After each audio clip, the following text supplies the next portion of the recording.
best place to hide the truth is in the pages of a book.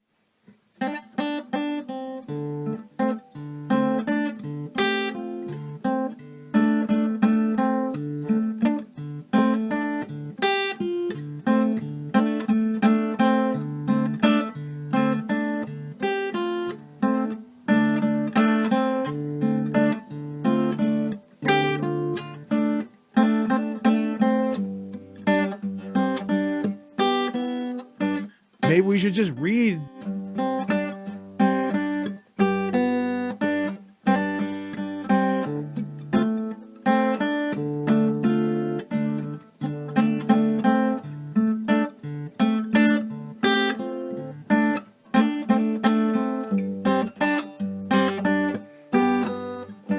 Maybe we should just read.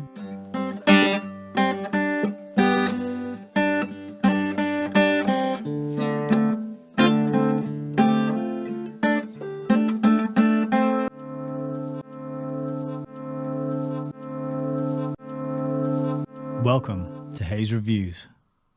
Good evening, everybody. Hello. We're back. We're going for it. We're doing another reading from Fabian Freeway, the Rose L. Martin book, the epic, forgotten, occulted, little known, quite expensive, if you want to buy the first edition hard copy, book, which details the influence a small clique of middle class, not even, I was going to say elite, but they weren't even elite. They were middle class. They weren't royalty. They weren't from the banking bloodlines. They weren't from these oil magnates. They were just sort of middle class, bored atheists. And they have reshaped the world in their image. How have they done it? Through long-term planning, through diligent preparation, through getting together and accepting small incremental changes over the long term and passing that mission on and training other people up and grooming other people to carry on that mission after they have died. And that's how they do it. And that's how great monumental things are achieved in this life. I think quite often in this day and age, we're impatient and we want results now and we want things to happen tomorrow and we want to get rich quick and we want to lose all our beer bellies overnight and we want to get the success and the fame and the glory quick, sharp. And we don't really have that patience that it really takes to achieve great things in life. Many of us, our attention has been eroded by the technology that we've been kind of forced to use in many ways. If you don't want to use this technology at this point, you're kind of locked out of society. You can't open a bank account. We are planning a holiday at the moment, and my sister-in-law's planning the trip and booking in the hotels, and she sent a text message through saying they need a selfie.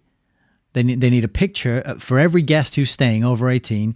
They need a picture of an ID and a selfie of that person holding the ID up to the camera.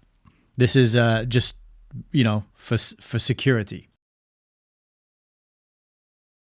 And so what if you don't own a smartphone and you can't take pictures easily and you've got an old film camera and you've got to take that camera and then get the film and take it to the photo processing center to get it developed and wait a few days and then go and pick up the pictures afterward. It's like those times are gone. Everything is quick paced, it's fast and it's frantic and it's frenetic and it's very overwhelming.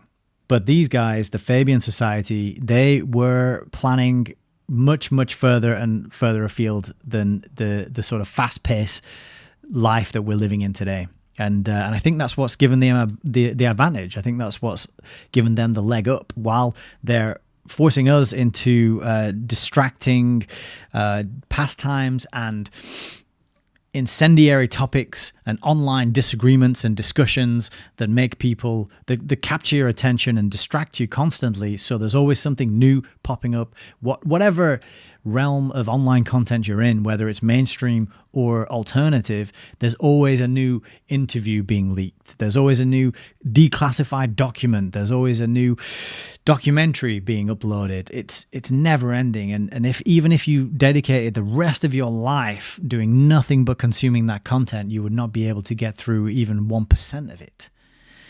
Right? And what we forget, what we're up against when we're trying to navigate what's going on in the world, we're up against these long-term planners. We're up against an effort which is ancient, really, in origin, that goes back as far as time, probably. I don't know, because they've messed with our history to such an extent, we don't even know how far back all these things go, or if there was a culture or a time in the past where things weren't quite so on the verge of tyranny and technocratic despotism. It's hard to see that far into the past, because all the books have been written and funded by the big controlling families, and they say history is written by the victors. We've lived through this kind of brief window with the internet, where in order to get everybody hooked on the internet and captured in that worldwide web, they've had to open the floodgates of information. And we've lived through, or at least I say we've lived through, if you're my age, I'm 37, so if you're my age or older, you've had the internet the same amount of time as me, and we've lived through this unveiling of information where you could get access to all sorts of documents and documentaries and all these theories online and all these explanations of things. But slowly and surely, that stuff is being removed. It's being hidden once again. And we're now being ushered into a much more controlled version of the internet. They got us all on it by promising the freedom of information and this opportunity to democratize information, and anybody could learn anything just so long as you had an internet connection. You could learn whatever you wanted, and that's how they got us hooked. That's how they got us all using it. So we're all walking around with computers in our pockets, hopelessly addicted to that never-ending information flow. But now that we're all on it, now that we're all in the web, they're ready to spring the trap. And the trap's going to come in the form of some sort of digital ID, some sort of biometric requirement in order to access the internet. And of course, if you refuse to hand that over, you're locked out of the internet. And if you're locked out of the internet, then that's bye-bye banking, bye-bye shopping, goodbye travel. All sorts of different things now have been hooked into this internet system. So if you have data stored on the cloud, you're not going to get access to that. If you do business online, you're not going to be able to do that unless you surrender your data, your information, and your privacy. And let's be honest, most of it's pretty much gone at this point anyway. Privacy is mostly a thing of the past. It's not funny. It's heartbreaking. It's especially heartbreaking for young people. But how have they done it? Well, they've done it through this long-term, diligent planning that goes back to 1884, probably beyond that. But for the purposes of this book and this reading, we're starting in 1884 when this group, the Fabian Society, got together and they concocted a system. Or they didn't concoct the system, actually. They saw the potential of communism to control people. They saw the potential of socialism to lead people into communism. That being the centralization of control over all resources and all activities for everybody. And what's the problem with centralized control? Well, if some people over in another country somewhere who you didn't elect get to say what you can and cannot do, what laws you must live under and obey under threat of imprisonment or worse, violence, then how accountable can those people be? If there's people over in another country getting together saying, oh, you know what, we're going to tax those people over there, this 50% of their income now because we got to fund this battle we're having over here in this other country, you've got no saying that. You've got no recourse. You've got no way to come back to it. You can't go down the street to the mayor who lives, at the top of the town because you know him and say, hey, I'm not happy with the way this money's being spent. Well, take it up with the people over there in Brussels, in the case of the EU. Take it up with them. What are you going to do? Fly over to Brussels? Oh, sorry, you can't because you haven't got a digital ID because you refused to give us your biometric eyeball scan. So you can see where it's all heading, and it's incredibly alarming and scary. And I'm only kind of chuckling and laughing it off because if I didn't, it would be fearful, screaming and crying. So, out of those two options, I prefer to make light of it and try and have a good time as we try and unravel these schemes and plans and plots. But that is a little intro to just warm everybody up and say welcome to tonight's broadcast. So if you're here tuning in live, it's very lovely to have you. And if you're watching on the replay, it's equally lovely to have you as well. If you are watching on the replay, don't forget that there is a pinned comment underneath the video, which will allow you to jump straight ahead to the reading of the book if you wish to do so. But for those of you watching live, you're captured for now as I ramble on a little bit more before we get into the book. But we have got an interesting chapter for you tonight. It is chapter 18, I think. Yes. And it is called Secret Weaponry. And it is a monster of a chapter. It's about 43 or 44 pages. So it's we got to get into it. Otherwise, we're going to be here for 3 hours. Let's face it, this probably will end up being a 3-hour broadcast. So we've got our stalwarts in the chat tonight. Frank, Gwen, Richard, and LJ. Good evening to you all. And Bob. Bob is here too. He's saying we need a digital Bill of Rights. Perhaps we do. Maybe we do. But the Bill of Rights, the bills of anything ever get followed when it really matters and comes down to it? The problem with pieces of paper written by human beings is that human beings ignore the things written on those pieces of paper. So I agree in principle it would be a good idea if everybody followed it and obeyed it. But that is a tricky bit, isn't it? You can't force people to follow it and obey it because then you're back into the realm of tyranny and coercion and violence, which is what we live in at the minute. But I'm not here to pretend I have all the answers. I'm very happy to discuss answers and throw ideas around. Bob is saying to protect the privacy of your data and your DNA. I think that would be a very good thing. I really do think that would be a good thing. And it's kind of, it's a hill to die on for sure. We're at that very critical moment now where something's going to come along, some event, and you're going to have another choice. Just like we did in the last 4 years, we had that choice. There was an offer on the table. Hey, here's this thing.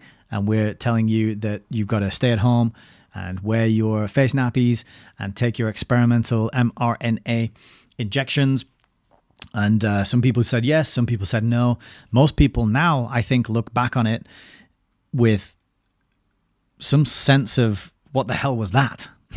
Those of us who weren't obsessively looking into all the details and trying to get to the bottom of it kind of look back, I think, and see a sort of hazy blur of something happened, but we're not quite sure what, but it's okay because we're all back to normal now.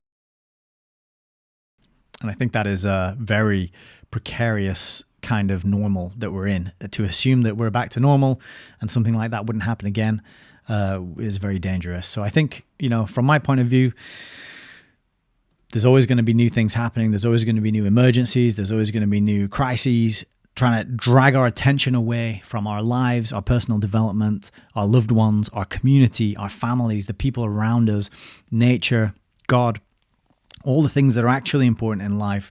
We get dragged away and forced to pay attention. Well, not forced to pay. No one's forcing us to pay attention to these things. We always have the freedom to turn off the Wi-Fi router and turn the television off and look away, right? For now. We're not quite at Clockwork Orange level of brainwashing and propaganda. For now, it is voluntary to interact with that brainwashing and that propaganda. So let's try and keep it that way, But for those of you who are voluntarily here tonight, warm welcome. Thank you very much. We are broadcasting to YouTube, to Rumble, to Odyssey, and to Entropy, and hopefully the video is coming through on Rumble tonight. We had a bit of trouble. Oh, it looks like it is. Wonderful. Excellent. Yeah, we got Odyssey up and running, and we got Entropy up and running. Sweet. Okay, so let's get a bit of housekeeping out of the way. So we'll go over here. So this, as many of you probably know, is the YouTube channel. This is where most of my subscribers hang out, and most of my content is housed. We're currently on the broadcast schedule of Tuesday, Thursday, and Saturday, 7 p.m. UK time. We're working through the Fabian Freeway. Tonight is video number 11. I think we're going to go on for another 16 or 17 videos in total. But I added a new playlist that I wanted to show you, and this is this playlist here. It's called Book Reviews. On this playlist, you can just see all of the book reviews that I've made. So there's Mark Devlin's Volume 1, 2, and 3, Sean Stone's New World Order. We got an Anthony C. Sutton book, Wall Street and the Rise of Hitler. We've got Lord Milner's Second War, IBM and the Holocaust, and Paperclip Conspiracy by Tom Bauer. So these are all sort of an hour long, and you can watch these and have a good giggle and chart my progress as a streamer and YouTuber and content creator. And you can see back in the day, things looked very different. And this was when I lived in a flat with no central heating in the dead of winter. And it was a very chilly video indeed to make. Right back to the first one I ever did. which is in the other flat. Yeah, also in my old flat. And then we also did the paperclip conspiracy. And this video there's about 15 pixels in this video.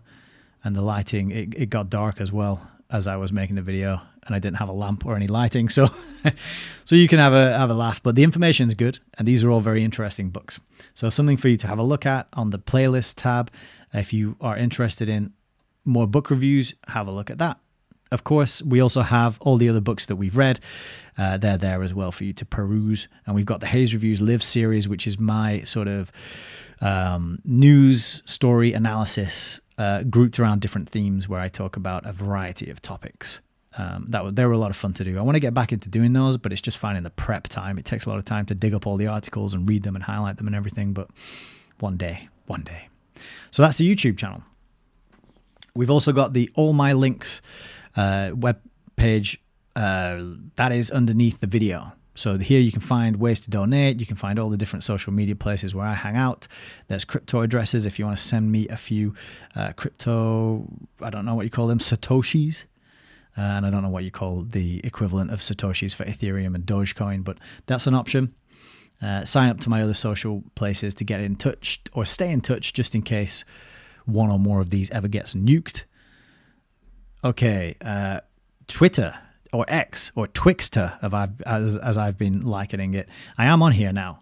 I don't do much. I mainly just announce that I'm going to do a live stream, but I am here. So if you use this and you're happy to follow me on there, you can do so, and you could help spread some of the videos if you're interested in that.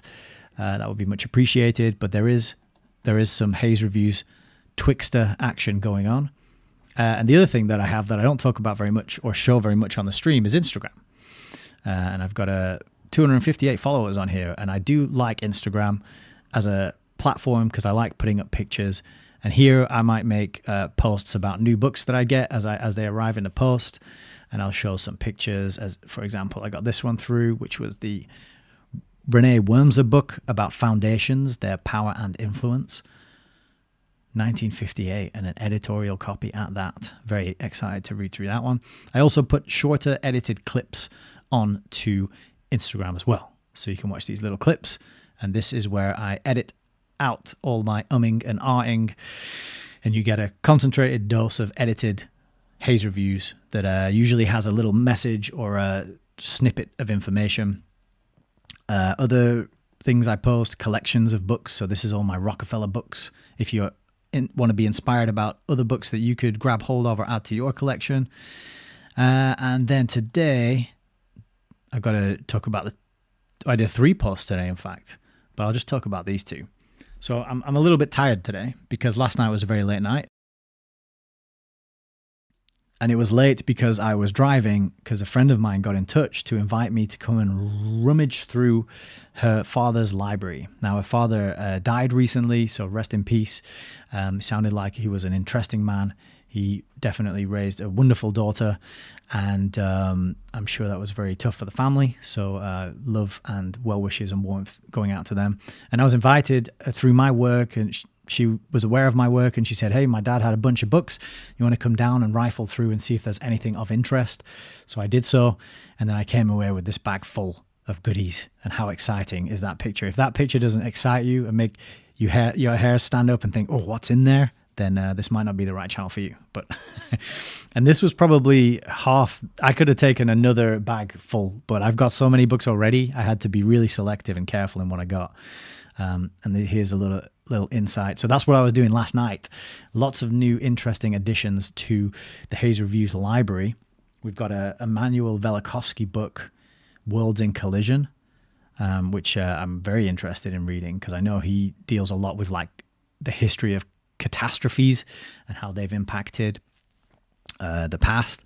Then we've also got some Chapman Pincher work on MI5 and what was the other one here? Their Trade is Treachery, which is all about communist USSR. Hess, Hitler, and Churchill is another one that looks interesting, and they all look good. So I'm quite excited here. And then Oliver Stone's book. So if you noticed on my book review playlist, I reviewed Sean Stone's book, New World Order. Sean Stone is the son of the film director Oliver Stone. And now I have an Oliver Stone book as well, which is The Untold History of the United States. So I put that post up today just to drum up some interest and excitement in books. And these are some pretty exciting ones. And then the other one I put up today was, as I was reading about the Rothschilds, I noticed a deal online for this book, which is the Fifth Man. So I'll show you that one. So this book, The Fifth Man, is Roland Perry book about the Cambridge spy ring, and his thesis that the fifth man in the Cambridge spy ring is none other than 3rd Baron Lord Victor Rothschild, who you can see a picture of here. And I found that Richard Grove always says that this book's hard to find and very expensive. And I saw that there's a couple of copies on Amazon at the moment for pretty cheap. And I already have 3 copies of it. So I wanted to put that out to my Telegram group. I said, hey, check this out. There's some good deals on this book here if anybody wants to grab a copy. And then I started looking into the man himself, Lord Victor Rothschild. And I was looking into him on Wikipedia. And I just noticed, I was looking at this picture of him and I thought, something looks really familiar about this picture. And then it hit me. Do you know what it is that looks familiar? He looks just like Tony Soprano. Look at that. The similarities, the nose. I was like, whoa, these guys, is Tony Soprano somehow inspired by or based on Lord Victor Rothschild? I don't know. But that led me to his Wikipedia page. And then I just got to tell you this, and then we'll get on with the book. I went through the Wikipedia, and there is some quite fascinating stuff on here. He was an advisor to Edward Heath and Margaret Thatcher, for example. He was an intelligence officer during World War II. He's been involved in all sorts of different things. But right down here, if we go down to his family, we can see that he was married with his first wife, and they had 3 children. But then he got married again. In 1946, he married Teresa Georgina Mayer. And her maternal grandmother, Catherine Beatrice Meinhertshagen, was the niece of author Beatrice Webb. How about that? So I'm sure you're all wondering there, where the hell's Nick going with all this stuff that he's talking about? But I've just linked it back to Beatrice Webb. So it turns out that the Rothschilds are married into the Webb family. Or, you know, this, and this is just confirming what we keep seeing, these links between these families, the Darwins, the Huxleys, the Galtons, the Webbs, the Shaws, the Russells, Bertrand Russell, another one as well. They're all keeping it in the family. They're all looking after each other, and they're all making sure that they continue to have wealth, power, and influence and enjoy the best, while the rest of us are kind of competing and getting hit with unfair deals on taxes, on money taken away from us and then spent on ridiculous things, money taken away from us and then given to people who've never paid into the system and who are not interested in protecting our culture and our heritage and our traditions. It is an absolutely messed up, strange system. And in large part, we've got to thank the Fabian Society and their gradualist, creeping, slow transformation of society over the long term to remold it in toward the ideals of socialism and communism. Okay, so probably not surprising to find that link there between Rothschild and Beatrice Webb. So just to clear that up, Lord Rothschild's second wife, and that's Lord Victor Rothschild, 3rd Baron Rothschild, his second wife was Beatrice Webb's niece's granddaughter. So it's quite a tenuous link, but it is a link nevertheless, and I think is quite telling. And that links us back into what we're going to be talking about tonight, continuing with chapter 18 of Fabian Freeway. So let's get over to the book, Cam, and get right into that. So the last chapter, I must confess, I haven't finished reviewing it and listening to it, and that was a really long one. But in a nutshell, it was dealing with the New Deal, the New Deal in America. This was Roosevelt's economic plan to help America recover after the Roaring '20s, and then which went straight into the Great Depression. And interestingly, Rose Martin says that America recovered the slowest out of all the countries which were impacted by the Great Depression, and she reminds us that it was not just an American thing. It began in Europe, and it spread throughout Europe and then spread to America. So a really big event, the Great Depression. I know that times were extremely tough, and money wasn't as valuable at that point as food and place and shelter and tools and clothes and the actual physical things that we need to live and get by on a day-to-day basis. Suddenly you realize that having stacks of cash is not that helpful when there's nothing to buy it with, or you're in a hyperinflationary kind of situation and the money's not worth what it used to be. So having that delicately balanced economy where people can buy and sell and earn money and trade is extremely important. But what happened in the last chapter was that this opportunity of the Great Depression between World War I and World War II seems to have been used to massively expand and bloat out that government control over public things, public institutes, public resources, to build in more groups and not societies, but boards of control of what's the word for them? These like bureaucratic entities that are responsible for overseeing things and making decisions and managing public money. In other words, that's what I'm trying to say.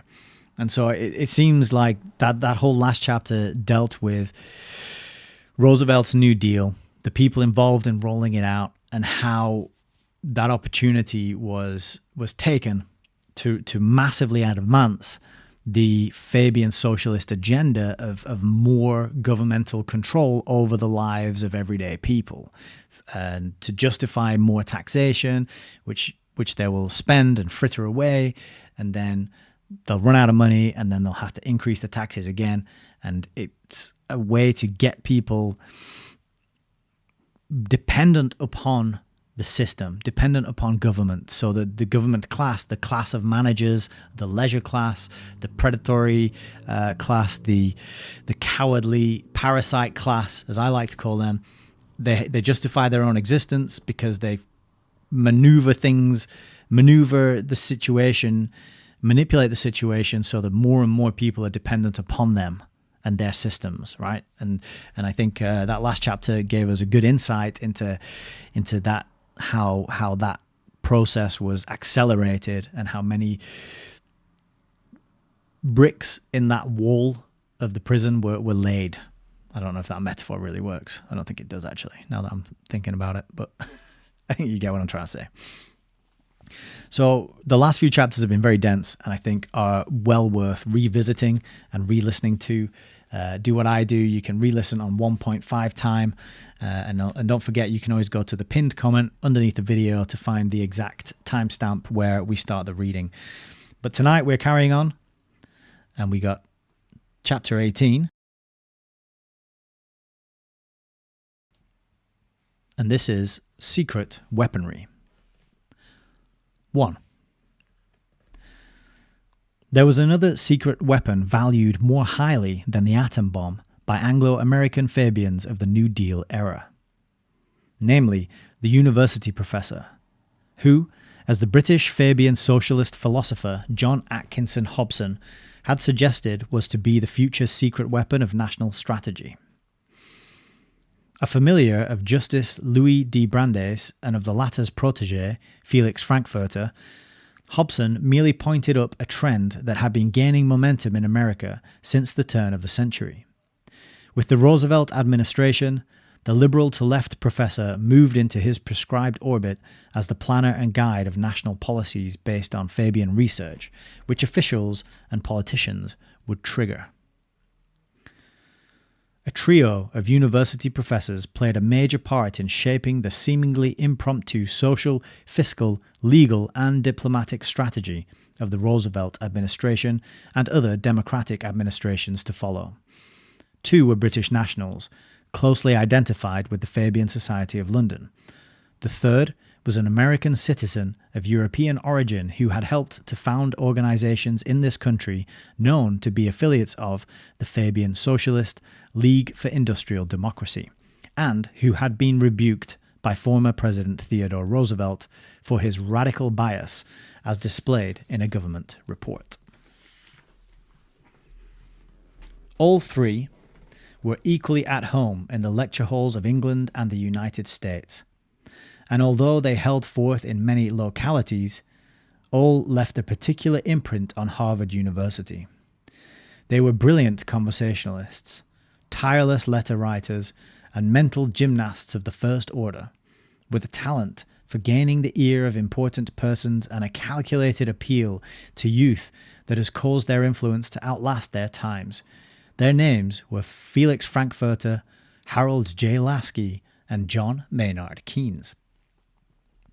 It has been admitted by New Deal insiders that FDR privately agreed, more than a year before becoming president, to sponsor the Tennessee Valley Authority Project, the Agricultural Adjustment, Public Works and Conservation Programs, Securities Exchange and Holding Company Control, and something resembling the National Recovery Act. He had also agreed to sponsor a system of social insurance leading to the welfare state. If no hint of those intentions appeared in the Democratic Party platform of 1932, only the public was surprised by the rapid-fire developments following Roosevelt's accession to power. The original brain trusters who trailed him from Albany to Washington knew what to expect. Their immediate problem was to discover ways of writing the new program of encroaching socialism into law.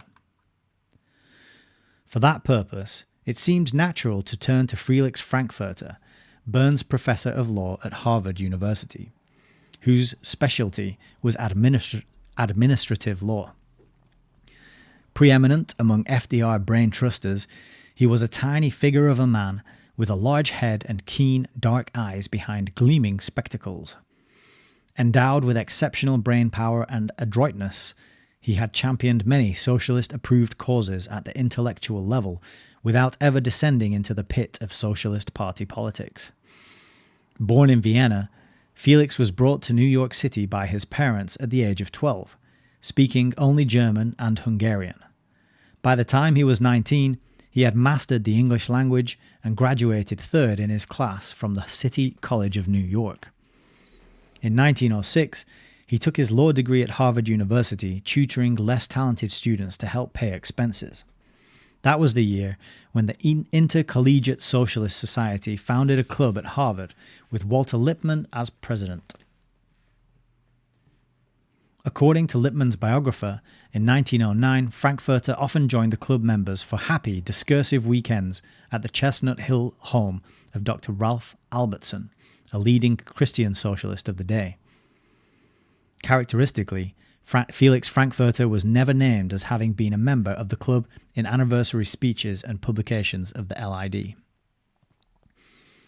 Only a few years later, however, he was intimately associated with Walter Lippmann as a co-founder of the New Republic, the liberal weekly designed as an American opposite number of the British Fabian socialist New Statesman.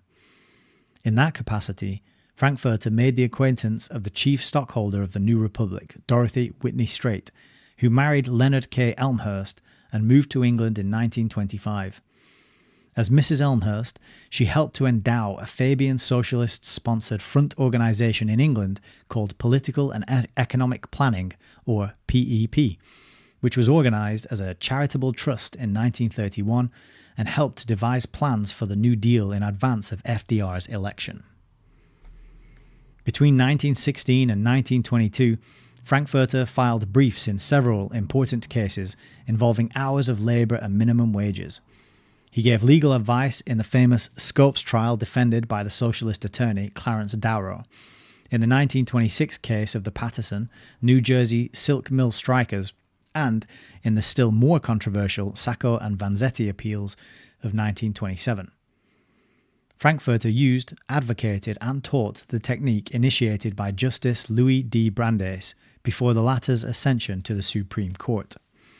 Known as the Brandeis Brief, it involved amassing a volume of factual, historical, and/or pseudo-philosophic material and presenting it with the shortest possible legal argument.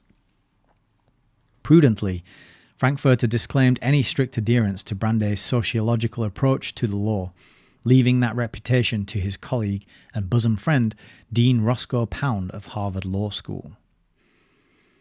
Instead, he professed a deep concern for procedural regularity, a difficult point with which to take issue.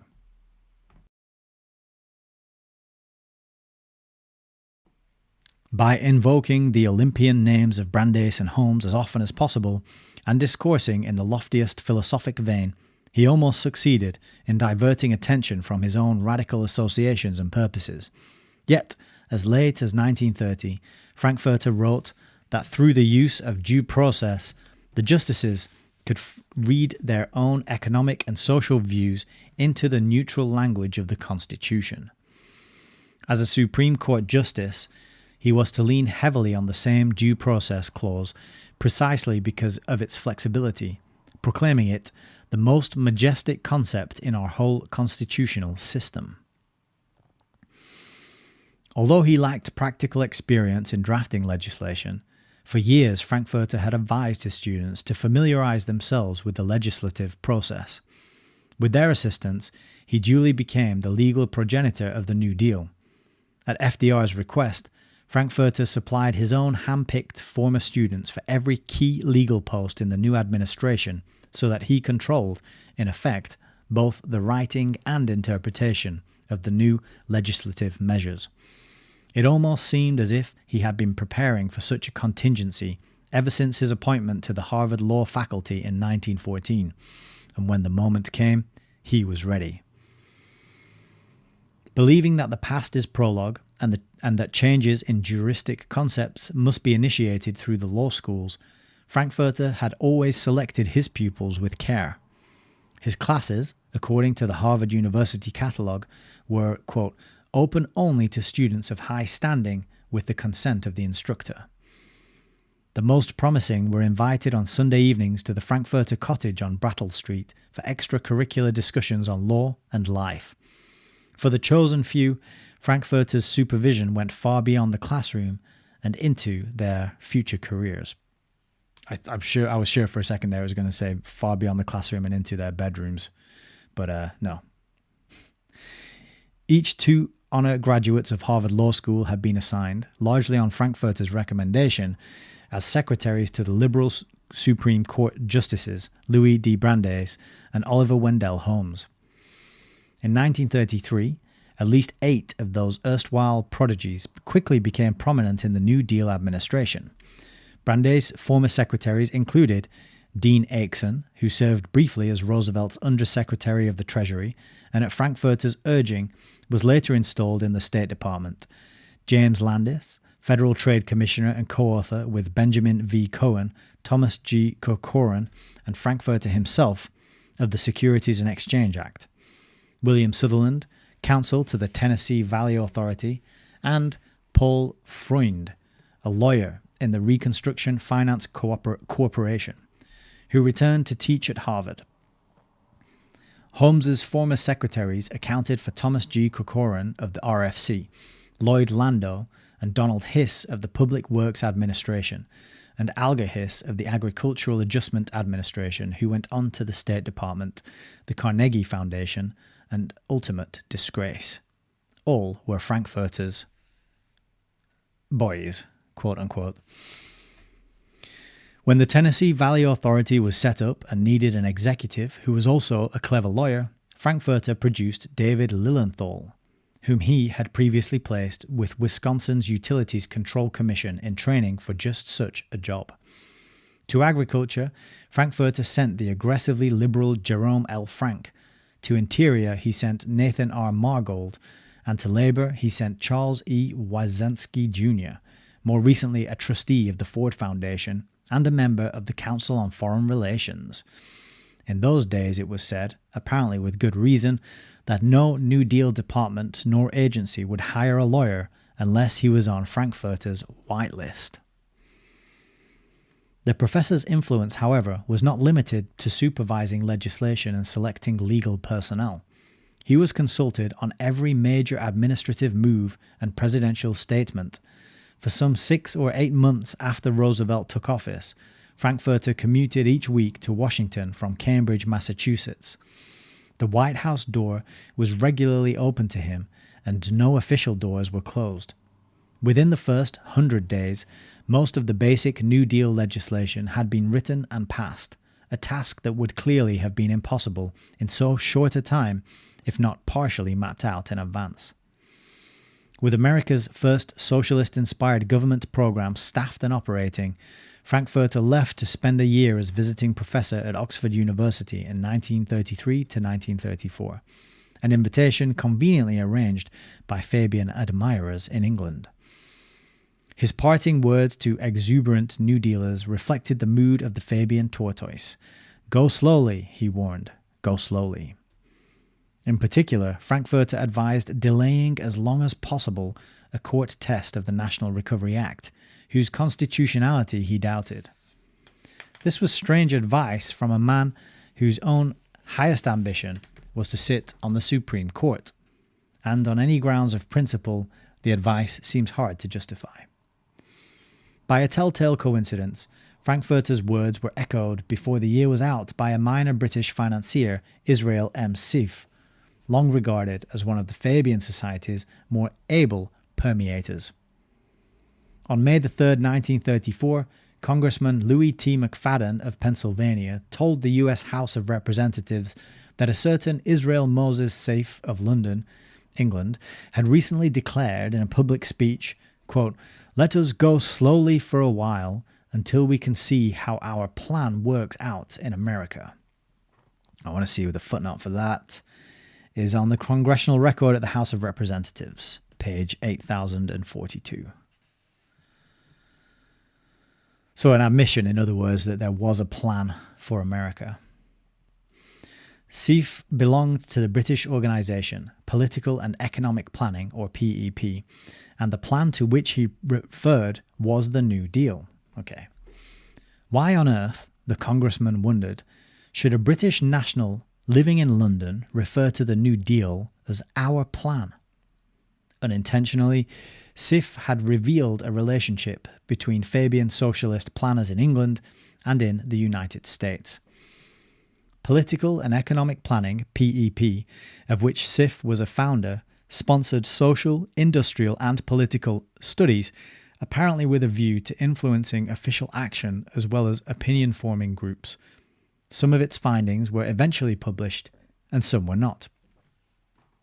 Its method of work, which has never varied, was described in a prospectus about PEP, distributed in 1956 by the organization itself. Quote, "The method of work is to bring together as a group a number of people who are concerned professionally with one or another aspect of the problem under discussion, as well as a few non-specialists who can ask the fundamental questions which sometimes escape the experts.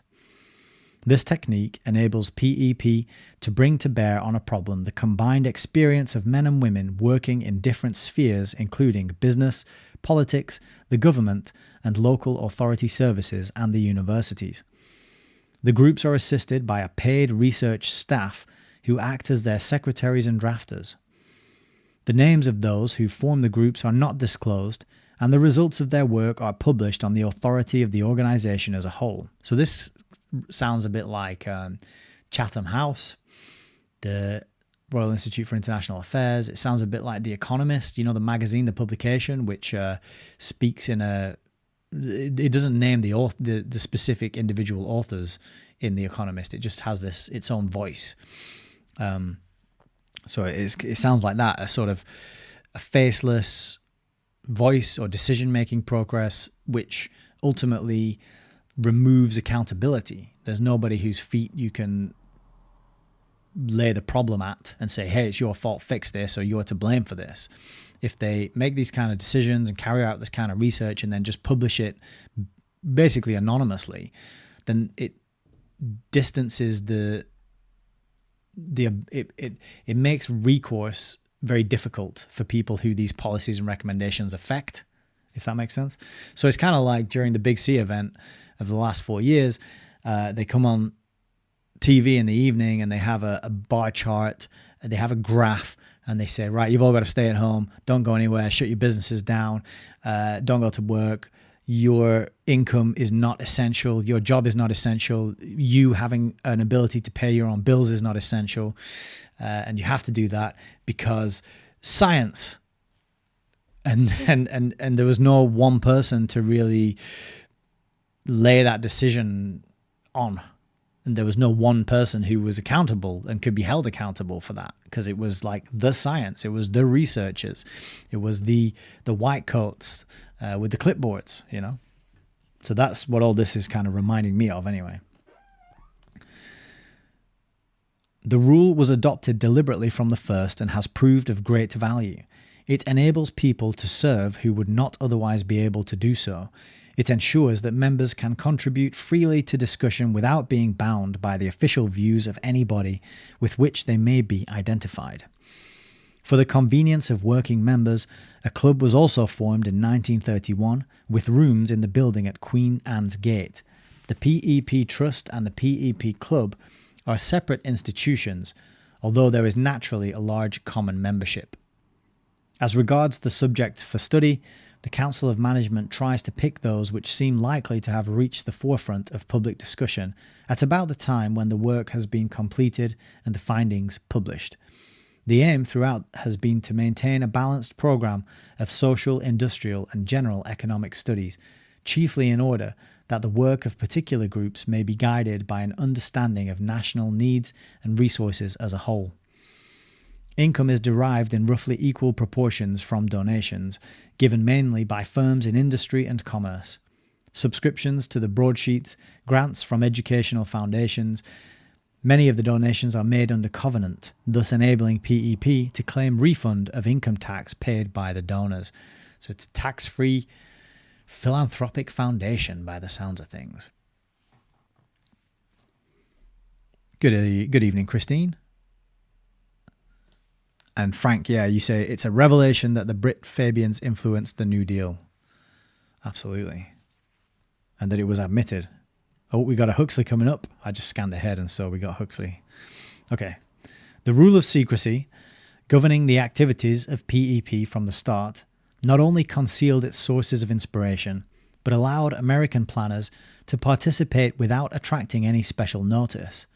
It also made possible an exchange of ideas and personnel with the new Fabian Research Bureau, which was organized at about the same time. Prominent members of the organization over the years have included Sir Julian Huxley, Israel Sif, E. M. Nicholson, Kenneth Lindsay, Thomas Jones, Jack Pritchard, A. D. K. Owen, Richard Bailey, J. B. Priestley, all identified more or less intimately with the Fabian Society, which by its own definition, quote, consists of socialists.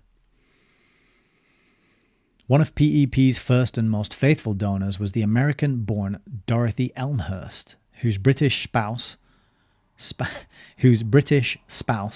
to serve from 1939 to 1953 as director of the organization. At her Devonshire estate, Dorothy Elmhurst welcomed Professor Felix Frankfurter, who had visited her on Long Island with Herbert Crowley during the formative days of the New Republic. Frankfurter was greeted no less warmly in 1933 to 1934 by his roommate of World War I years in Washington, Lord Eustace Percy, as well as by old friends at the New Statesman, the London School of Economics, and the new Fabian Research Bureau. All exemplified for Frankfurter, quote, those civilized standards of English-speaking people which he was so eager to apply in America. Political and economic planning was evidently conceived as a polite transmission belt for ideas and plans originating in the new Fabian Research Bureau. That is not to say its membership or donors lists were 100% Fabian. On the contrary, a number of honestly liberal or conservative business firms and individuals were persuaded, at one time or another, to lend their names and to contribute funds to PEP projects. Whether they had hoped to improve their own public image or were merely seeking information, they were charmed by the urbane manner, discreet privacy, and studious pretensions of political and economic planning. While their presence lent weight to PEP pronouncements, such persons still remained outsiders. They had little to do with selecting the subjects for survey and no voice in the conclusions reached. For all practical purposes, the internal operations of the group were controlled by the Management Council and the permanent paid office staff. Political and economic planning was one of the earliest Fabian socialist front organizations to employ the device of bringing together businessmen, public officials, and professional intellectuals for planning and propaganda purposes. A forerunner of that mixed society, which was to effect a humane transition to socialism, the organization served the Fabians as an instrument of peaceful permeation and penetration, both in government and in private industry. Its initial object was to secure coordination between socialist planners in the United States and the United Kingdom, leaving emulation on an empire-wide scale to come later. A PEP document issued in 1931 under the title Freedom and Planning had recommended setting up national councils in agriculture, transport, and coal mining. Resembling the industry-wide councils afterwards set up in the United States under the National Recovery Act. The manufacturer was to be regulated through national planning. Waste in distribution was to be eliminated through a system of department and grocery store chains. The individual farmer would be told just what and how much he could plant. Large tracts of land were to be acquired by the government, and publicly owned electric power plants were to be administered by a government utilities trust. It was such recommendations, contained in PEP's Freedom and Planning, that obviously emboldened Israel M. Sif to refer to the New Deal as our plan. Both in form and method of work, political and economic planning was a pilot organization. Aside from the influence it boasted of exerting on the architects of the New Deal, the organization also became the model for a whole series of similar and related organizations in this country, which by now have acquired almost mystic prestige. Some of the group's present-day American offshoots specialize in economic and social studies, some in foreign affairs, some in world government schemes. All aim to affect national policy and to shape public opinion while remaining immune from public control. An immediate American counterpart of PEP was the National Planning Association, quietly reorganized in 1934 after Felix Frankfurter's return to the United States. Oh, good night, Bob, and hello, Dave. The big revelation at the minute was the one that Frank just mentioned above, that the American New Deal brought in by President Roosevelt was actually massively influenced by the British Fabians.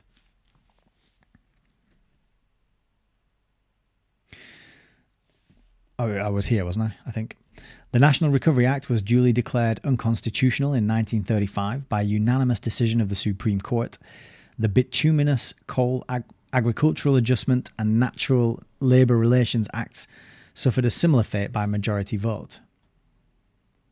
A fresh legislative approach to the question of planned federal control over industry and agriculture was urgently needed to salvage the main features of the New Deal programme. It was supplied through the novel application of a provision in the Constitution empowering the federal government to regulate interstate commerce, an application that in its manifold effects is a far cry from any intention entertained by the signers. For this ingenious advice, FDR was obligated to Felix Frankfurter, who continued to make himself available in a supernumerary capacity. Somewhat against his own better judgment, the little law professor also supported Roosevelt's ill-fated attempt to pack the Supreme Court, though Frankfurter felt that time and new appointments could be depended upon to provide justices more nearly subservient to the executive will. For service rendered, he was finally rewarded in 1938 with the fulfillment of his heart's desire, a seat on the Supreme Court. In that sheltered eminence, Frankfurter could enjoy the prerogatives for which he had apparently yearned. Making some obvious concessions to the traditional aloofness of the Supreme Court, he appeared less frequently at the White House and proffered less direct advice, but when he did speak, he was listened to. It was on Frankfurter's recommendation that FDR dispatched Harry Hopkins to England even before the Lend-Lease Act had been passed, and it was invariably Frankfurter who took a final critical look at President Roosevelt's major policy speeches and fireside chats before they were delivered. Frankfurter's lifelong friendship and daily morning strolls with his Georgetown neighbour, Dean Acheson, whose rise in the State Department hierarchy he sponsored, are credited with having had a profound effect on American foreign policy, especially during those years when Presidents Roosevelt and Truman were delivering the hegemony of a large portion of the globe to Soviet Russia and Communist China. Officially, the Supreme Court remained Frankfurter's prime field of concentration until his retirement in 1961, as it had been the chief subject of his studies and published articles prior to his elevation to the Supreme Court. During his tenure, the quality and temper of that once august body altered visibly, and its, quote, lawmaking function was emphasized at the expense of the legislative power of the Congress. Though Frankfurter's role was conveniently veiled by the secrecy governing the Supreme Court's deliberations, it has been a potent one. There he could contribute obliquely, whether by his own action or his influence on less learned colleagues, to the gradual decline of that separation of powers inherent in the Constitution, which has been recognised since 1898 by British Fabians as the most serious obstacle to the advance of socialism in America.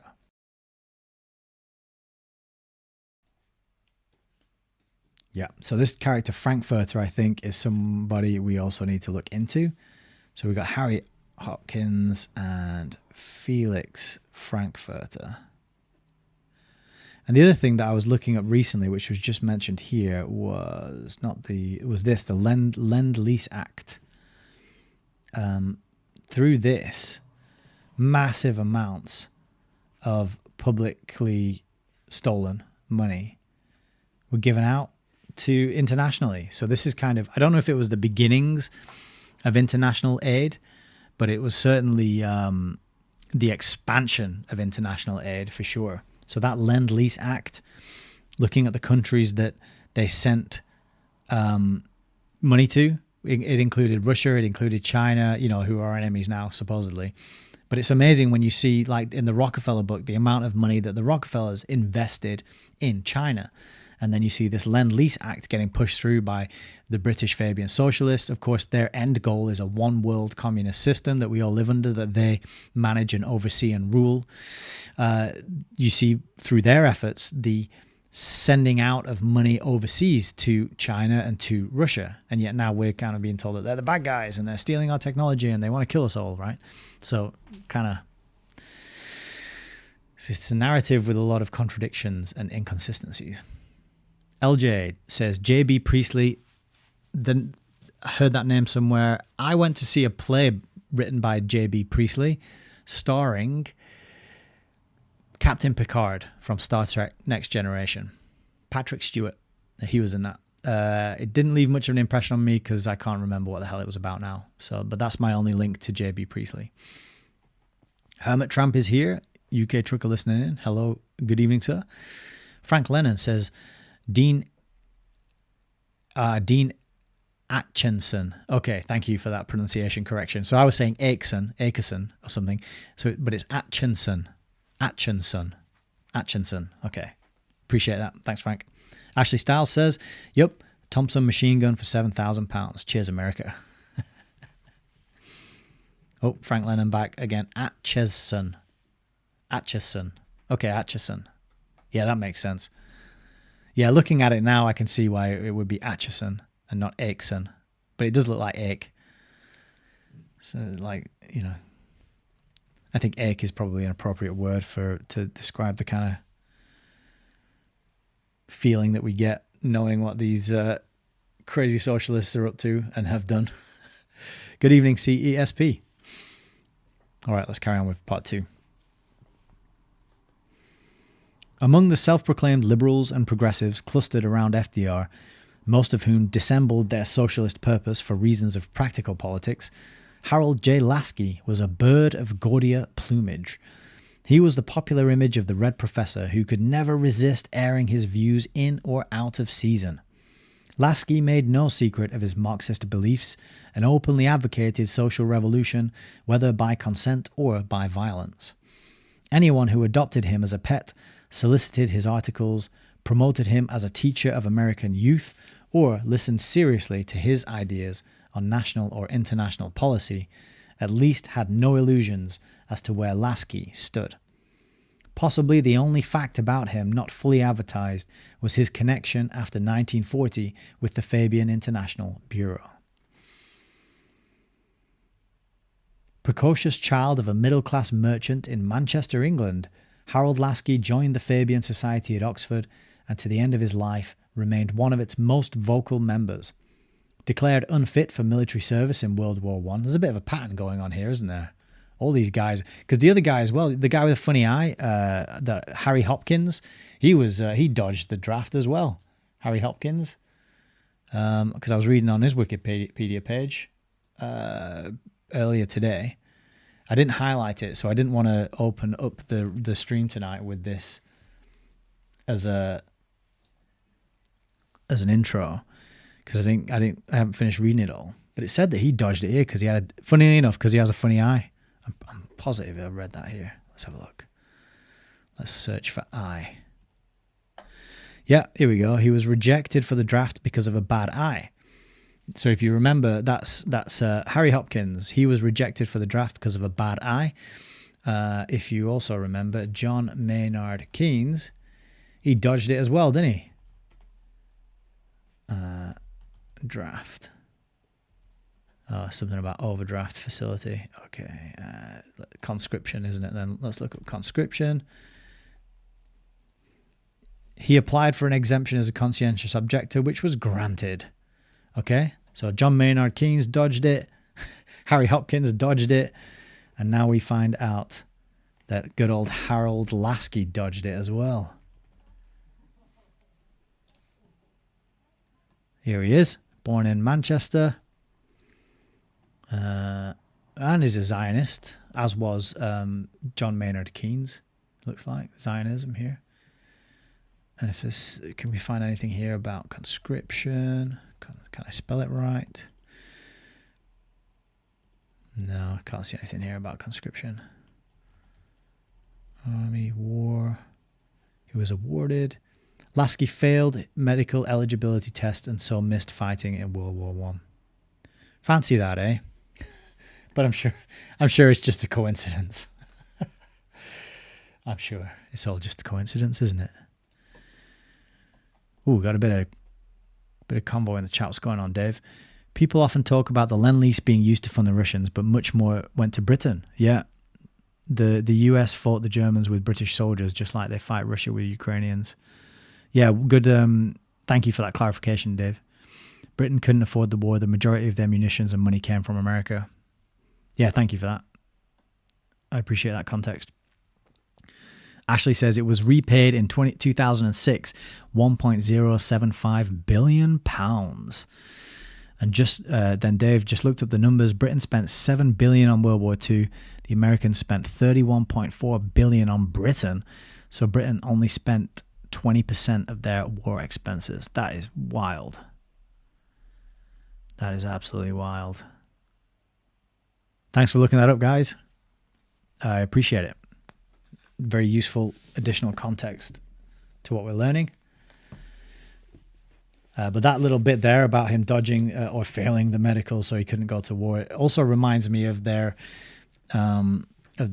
Fabian socialists, this pattern, let's say, of them living off inherited money generated by capitalism, whether that's in their own family that they've inherited or their wives. And then them going on to be advocates of socialism and communism, even though they've benefited and have income from capitalism. They also are so well, but it fits actually that none of them would go to war or fight in a war or join the army, and they would find ways to wriggle out of that because they are internationalist by nature, aren't they? They're not loyal to any sort of they're not limited by the boundaries of any nation. It's not how these kind of people operate, is it? They're above and beyond that. So, but that's 3 now. we've read about. Okay, let's see. Where did we get to? There. So he became a teacher at McGill University in Canada. So he was born in Manchester and he went to university at Oxford, and he was unfit for service, so he buggered off to Canada to be a teacher. There he was speedily discovered by Norman Hapgood, a Hearst magazine editor of socialist leanings, who made a special trip from Toronto to Montreal to meet Laski. Hapgood described this, quote, extraordinary, brilliant young man to Felix Frankfurter, who obtained an instructorship for Laski at Harvard in 1915 and became his closest friend. The following summer, to supplement a minute income, young Laski was also provided a job in Philadelphia, cataloguing the papers of the deceased soap magnate Joseph I. Fels. During the 4 years he taught at Harvard, Laski edited the Harvard Law Review, devoting a whole issue to DOGE, the father of Soviet law, and began studies for a doctorate which he never completed. He contributed articles frequently to the New Republic, flashed like a comet across the left-wing intellectual scene in Boston and New York, and wrote a rather pretentious book, Authority in the Modern State, which he dedicated jointly to Felix Frankfurter and Justice Oliver Wendell Holmes. Laski's May and December friendship with the aging Holmes has been widely publicized. Disingenuously, Laski once advised him to read The History of the Fabian Society by Edward R. Pease, quote, rather a pleasant book in its own way. Tired, bored, and seeking mental diversion, Holmes took, quote, great pleasure in the, quote, dear boy's companionship and phenomenal display of learning. Laski, like Sidney Webb, had a photographic memory. It enabled him to quote whole passages from the most recondite works, even citing the pages on which they appeared. An inveterate name-dropper, he also had a lifelong tendency to recall meetings with the great that never happened, and in which, of course, he figured to advantage. Since he told a good story, and since he actually did know a surprising number of distinguished persons for one so young, his admirers condoned that harmless mythomania. When he went to teach at Harvard, Laski was just 22. Frail, undersized, and looking even smaller in his dark English suits, he had the air of a preternaturally wise child, mostly head, eyes, and round horn-rimmed glasses. Appearing anything but dangerous, he still managed to attract an immoderate amount of attention, as he was destined to do all his life. This was not only because of his conspicuous gifts, but also because of the opinions he felt called upon to impart on a wide range of controversial topics, particularly the Russian Revolution. While he had his defenders, Laski provoked a good deal of spontaneous resentment among the general student body, which devoted an entire issue of the Harvard Lampoon to attacking him. He won notoriety in Greater Boston by getting himself involved in the police strike of 1919. Though never officially asked to leave Harvard, even his best friends agreed at the time it might be wiser for him to move on. Leading lights of the Fabian Society made a concerted effort to find the proper niche for Harold at home.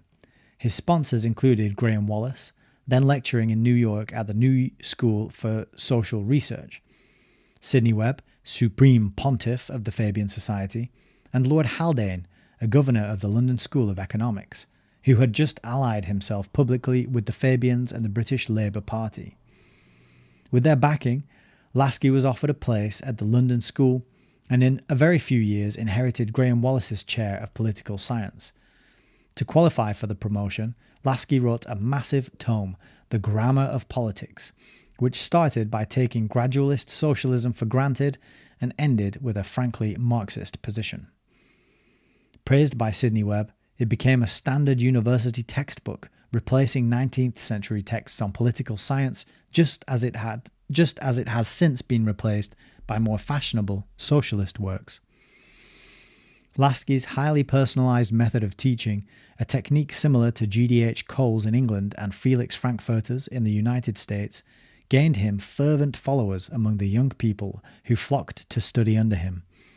They came not only from the United Kingdom, but from Asia Africa and America in the decades when Rockefeller Foundation grants were helping to build the London School of Economics into a world centre of socialist instruction. Laski's classes were filled to overflowing with students of every hue and colour, and they stood in line outside his office waiting to consult him. I'm just going to put a little tab there on the Rockefeller. Oh, these tabs. They never come out of the thing properly. On this page about Rockefeller's, what was it? The Rockefeller Foundation grants helped to build the London School of Economics into a world centre of socialist instruction. That's quite a quote.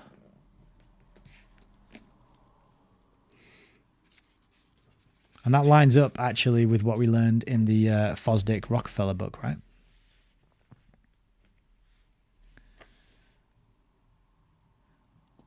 Consciously, he strove to instill his own Marxist doctrines in future leaders of revolutionary movements from outposts of the empire, which he hoped and schemed to dissolve. Tom Mboya of Kenya's African National Union Party and the saturnine Krisha Menon of India were among the pupils whose contact with him outlasted their university days. At one time, it was said, most of the senior civil servants in Nehru's government were former students of Laski's. Of the young men indoctrinated by him at the London School, not a few occupy top posts in their own countries today, especially in the so-called developing nations. Outside of the classroom, he agitated ceaselessly in public lectures, periodicals, and personal correspondence for one burning global issue after another. Freedom for India, Ethiopia, the Spanish loyalists, and generally urged cooperation between liberals, socialists, and communists. He served with Leonard Woolf and John Strachey as a director of the strongly pro-Soviet Left Book Club, though the director of the London School, Sir William Beveridge, expressed some fear that Laski's outspoken hostility to the capitalist system might discourage the flow of contributions. Such fears proved groundless. A total of $3 million for buildings, research, and general expenses was donated by the Laura Spelman Rockefeller Memorial Fund and the Rockefeller Foundation to the London School from 1924 through 1949, while Harold Laski served in its Department of Political Science. This is gold. This whole 2 pages actually is pretty excellent stuff. So, 3 million over, what's that? That's like 25 years, 1924 to 1949. Like G.D.H. Cole, an equally avowed Marxist and a pedagogue whose influence on the coming generation of Fabian socialist leaders rivaled Laski's, he frankly aimed to mould the minds of future government officials at home and abroad. Britain's post-World War II Foreign Minister, socialist Ernest Bevin, who did not always see eye to eye with Laski, once told a Labour Party conference, quote, "If it's the universities that are to be criticised, well, put up a vote of censure on Harold Laski because it's the product of the universities I've got to accept." Laski's influence on alumni of the mines, shipyards and factories in Britain was also considerable. Despite his reputation for intellectual snobism, a number of trade union officials who rose to government office with the British Labour Party regularly turned to him for advice. Emmanuel Shinwell of the Miners' Union, for example, who enjoyed quite a reputation as a revolutionary agitator, wrote in his autobiography, quote, "My mind was finally made up after a conversation with my late friend Harold Laski. I lifted up my telephone and spoke to Attlee. I told him I would accept the Secretaryship of State for War." While Laski never aspired to nor accepted political office himself, he remained an audible offstage presence, irritating at times to the old pros of the Parliamentary Labour Party, but impossible to ignore. In 1932, he joined a little group of militants inside the Labour Party who called themselves the Socialist League, and in 1937, he signed their Unity Manifesto urging a united front in Britain between Labour and the Communist Party against fascism. Significantly, most of the Labour Party members signing that petition were intellectuals and outstanding figures in the Fabian Society. After the Popular Front movement in which he was active had been forcibly dissolved, Laski still argued in 1939 and 1940 for a friendly attitude towards Soviet Russia, no matter how badly that country had behaved in Finland, Poland, and the Baltic states. In February 1941, he initiated a correspondence with Herbert Morrison, Fabian Socialist Home Secretary in the coalition cabinet of Winston Churchill, to make sure that the civil rights of communists in wartime Britain were being protected. Following Hitler's invasion of Russia, Laski was one of the first and most ardent spokesmen for an all-out aid to the Soviet Union with a view to securing Russian cooperation in a post-war socialist world. From 1939, Laski sat on the executive of the British Labour Party.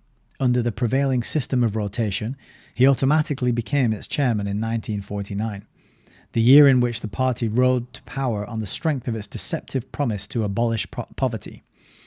Chairman of the Labour Party's campaign committee and policy subcommittee in that critical election year was Herbert Morrison, by then on exceedingly close terms with Laski. Following the party's victory at the polls, Professor Laski made an astounding proposal to Clement Attlee, its parliamentary leader since 1935. He invited Attlee to abdicate and allow the incoming parliamentary majority to elect a leader, presumably Herbert Morrison, to whose campaign aid a number of the newly elected Labour MPs owed their seats and who, in Laski's opinion, would have made a much better Prime Minister than Attlee. While not unconstitutional under British law, a more inept suggestion has rarely been offered by a political pundit. Curtly, Attlee replied, quote, "Dear Laski, I thank you for your letter, contents of which have been noted." When Ernest Bevin, boss of the powerful Transport Workers' Union, learned of the chicanery, he moved promptly in Attlee's behalf, and no more was heard of the matter. Needless to say, this bit of backstage business did not endear Laski to Prime Minister Attlee or Foreign Minister Bevin, and effectively precluded him from becoming personal advisor-in-chief to the Labour Party government as he so ardently longed to be. For all that, Laski could neither be ignored nor suppressed. From 1946 to 1948, he was voted chairman of the London Fabian Society, which supplied the plans, legislation, and key personnel for the Labour government in Britain, and to which over two-thirds of its parliamentary majority belonged. Moreover, Laski was idolised by foreign socialists, a number of whom held cabinet rank in their own countries after the war, especially in France, Belgium, the Scandinavian countries, and in Czechoslovakia, where Laski advised the Beneš government to cooperate with the communists. Followers of Pietro Nenni in post-war Italy hailed him as, quote, "a figure comparable with Marx in the intellectual history of socialism." Despite his ineptitude in practical affairs, to the end, Harold Laski remained a symbol of the international socialist professor who used his connections abroad to affect the course of British policy when deterred from doing so at home. Never admitting that a man cannot serve two masters, Harold Laski often referred to the United States as his second country. Few Americans, even in his own time, realized how large a part of his adult life was spent in the United States, or how deep a swath he cut in both educational and governmental circles in America. Of his 30-odd year teaching and advisory career, it is estimated that almost one-third was spent in North American colleges and universities, either as a visiting professor or a special lecturer. Following his early fiasco at Harvard, Laski was to return to this country again and again as a paid and feted guest. He gave a series of formal lectures at the universities of North Carolina and Indiana, taught for a semester in 1939 at Columbia University Teachers College, lectured more briefly at Yale and at Princeton's Bicentennial, and at the state universities of Washington, Oregon, California, and Colorado. And in 1946, Laski debated Senator Robert Taft at Kenyon College in Ohio. Of course, he made numerous appearances at the New School for Social Research in New York City, where he helped to organize a group of socialist refugee professors. After World War II, He spent some time at Roosevelt University in Chicago, where his disciple from the London School, Professor Herman Feiner, also held forth. Laski's final tour in the United States was made under the auspices of the Amalgamated Clothing Workers to deliver the Sidney Hillman Memorial Lectures, jointly sponsored by that socialist-directed union and local institutions of higher learning from coast to coast. More frankly Marxist in doctrine than some other members of the London Fabian Society, Laski's lectures and writings conveyed a revolutionary message not necessarily couched in Marxist jargon. If it was true, as his friend Louis Fisher once wrote unkindly, that Laski lived increasingly in an intellectual ghetto on his visits to the United States, geographically the area was widely dispersed. Across the years, he developed connections in the academic life of America enjoyed by few other foreign professors, and he recruited an army of followers among faculty and students.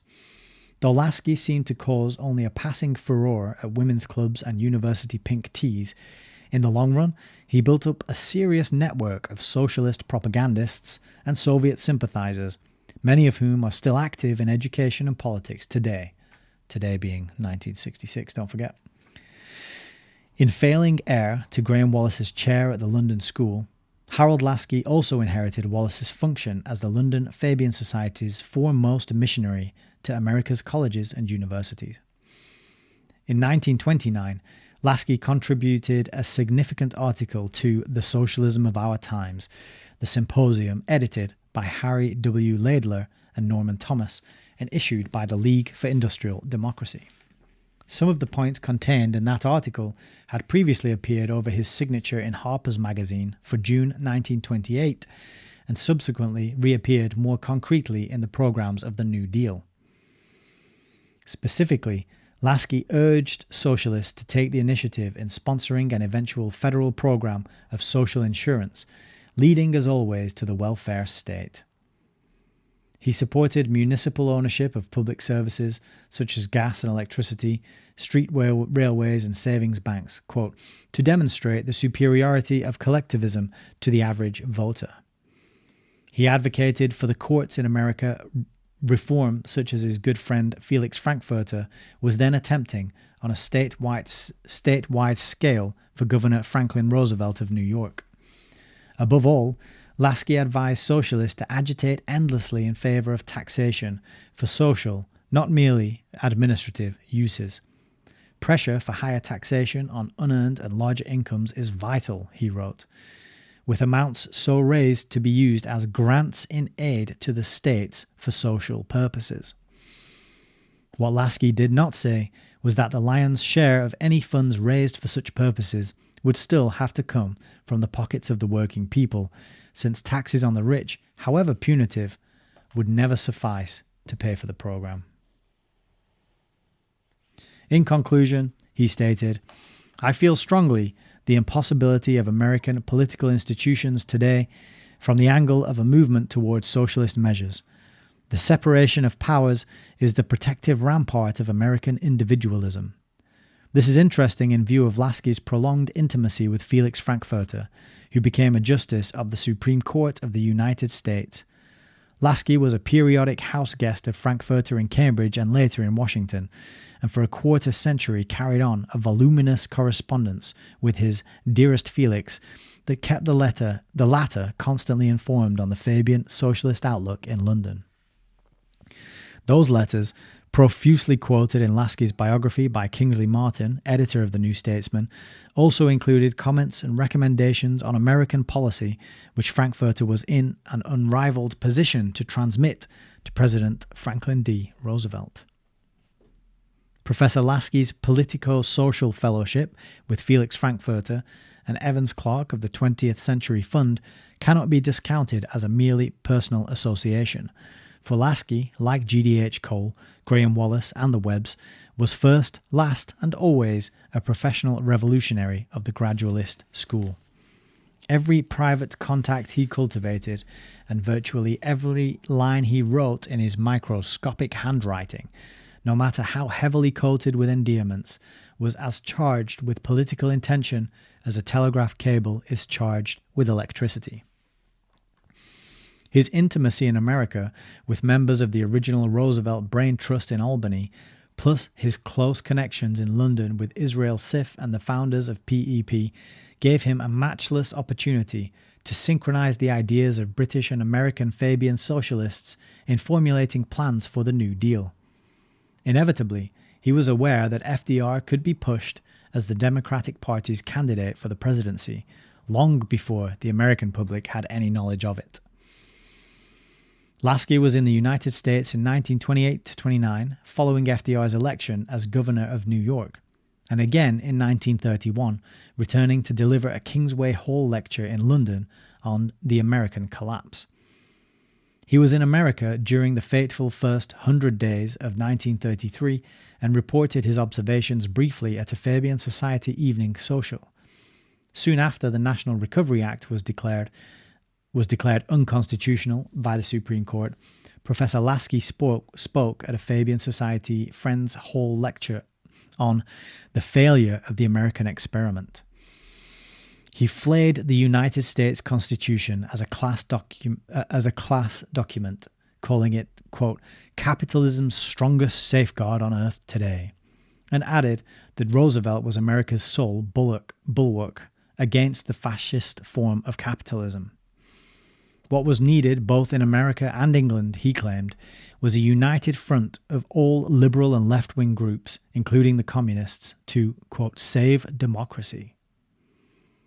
Either capitalism or democracy would prevail, he said, in America as in Europe, a strange species of political science equating democracy with the socialist commonwealth.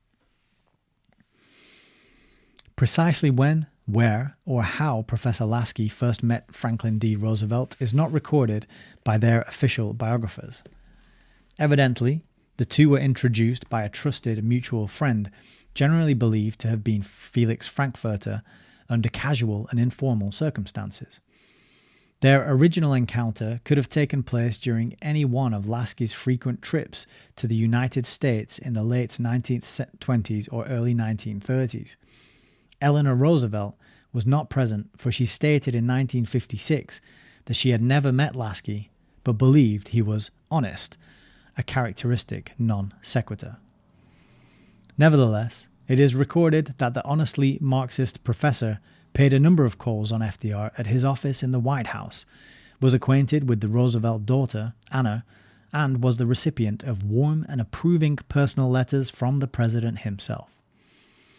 The extent to which Professor Laski and his ideas were persona grata at the White House from the very outset of the Roosevelt administration can be gauged by the fact that Joseph P. Kennedy Sr. sent his two eldest sons to study under Laski at the London School of Economics. No Marxist himself, the senior Kennedy was already several times a millionaire. The stock market crash of 1929 and the ensuing depression had shaken Kennedy's confidence, however, in the durability of the capitalist economy, although he suffered no serious financial loss and was even reputed to have made money by selling short on the market. During 1932, Kennedy Sr. was quoted as saying that he would gladly sacrifice half his fortune in order to save the other half for his children, a pledge which he was, happily for him, never called upon to fulfill. In that frame of mind, he travelled aboard the original Roosevelt campaign train and contributed generously to FDR's election. While waiting to succeed James M. Landis, Dean of the Harvard Law School, as head of the Securities and Exchange Commission, Kennedy père offered up his firstborn as an ideological hostage. During 1933-34, in the interval between his graduation from Choate School and matriculation at Harvard, Joseph P. Kennedy Jr. was sent to study political science at the London School. He made the grand tour to Moscow under the chaperonage of Professor and Mrs. Laski. According to the Harvard, and there's a little footnote here which tells us that Mrs. Laski was a well-known advocate of birth control clinics in England. According to the Harvard College Decennial Report on the class of 1938, Joe's year at the London School... Hang on a sec, I think I skipped a page. Oh, hang on. No, that's it. Joe's year at the London School was a tremendous experience, as it was under Professor Laski that young Joe developed his dominant ambition to devote himself to a career in public service. Indeed, referring to Joe's interest in politics, Professor Laski speaks of it, quote, his determination to be nothing less than President of the United States. It was this interest that was to guide his studies at Harvard, and which dominated his whole life after graduation in 1938. In 1940, as a junior member of the Massachusetts delegation to the Democratic National Convention, young Joe resisted the pressures for a third-term draft of President Roosevelt and bravely cast his vote for James M. Farley.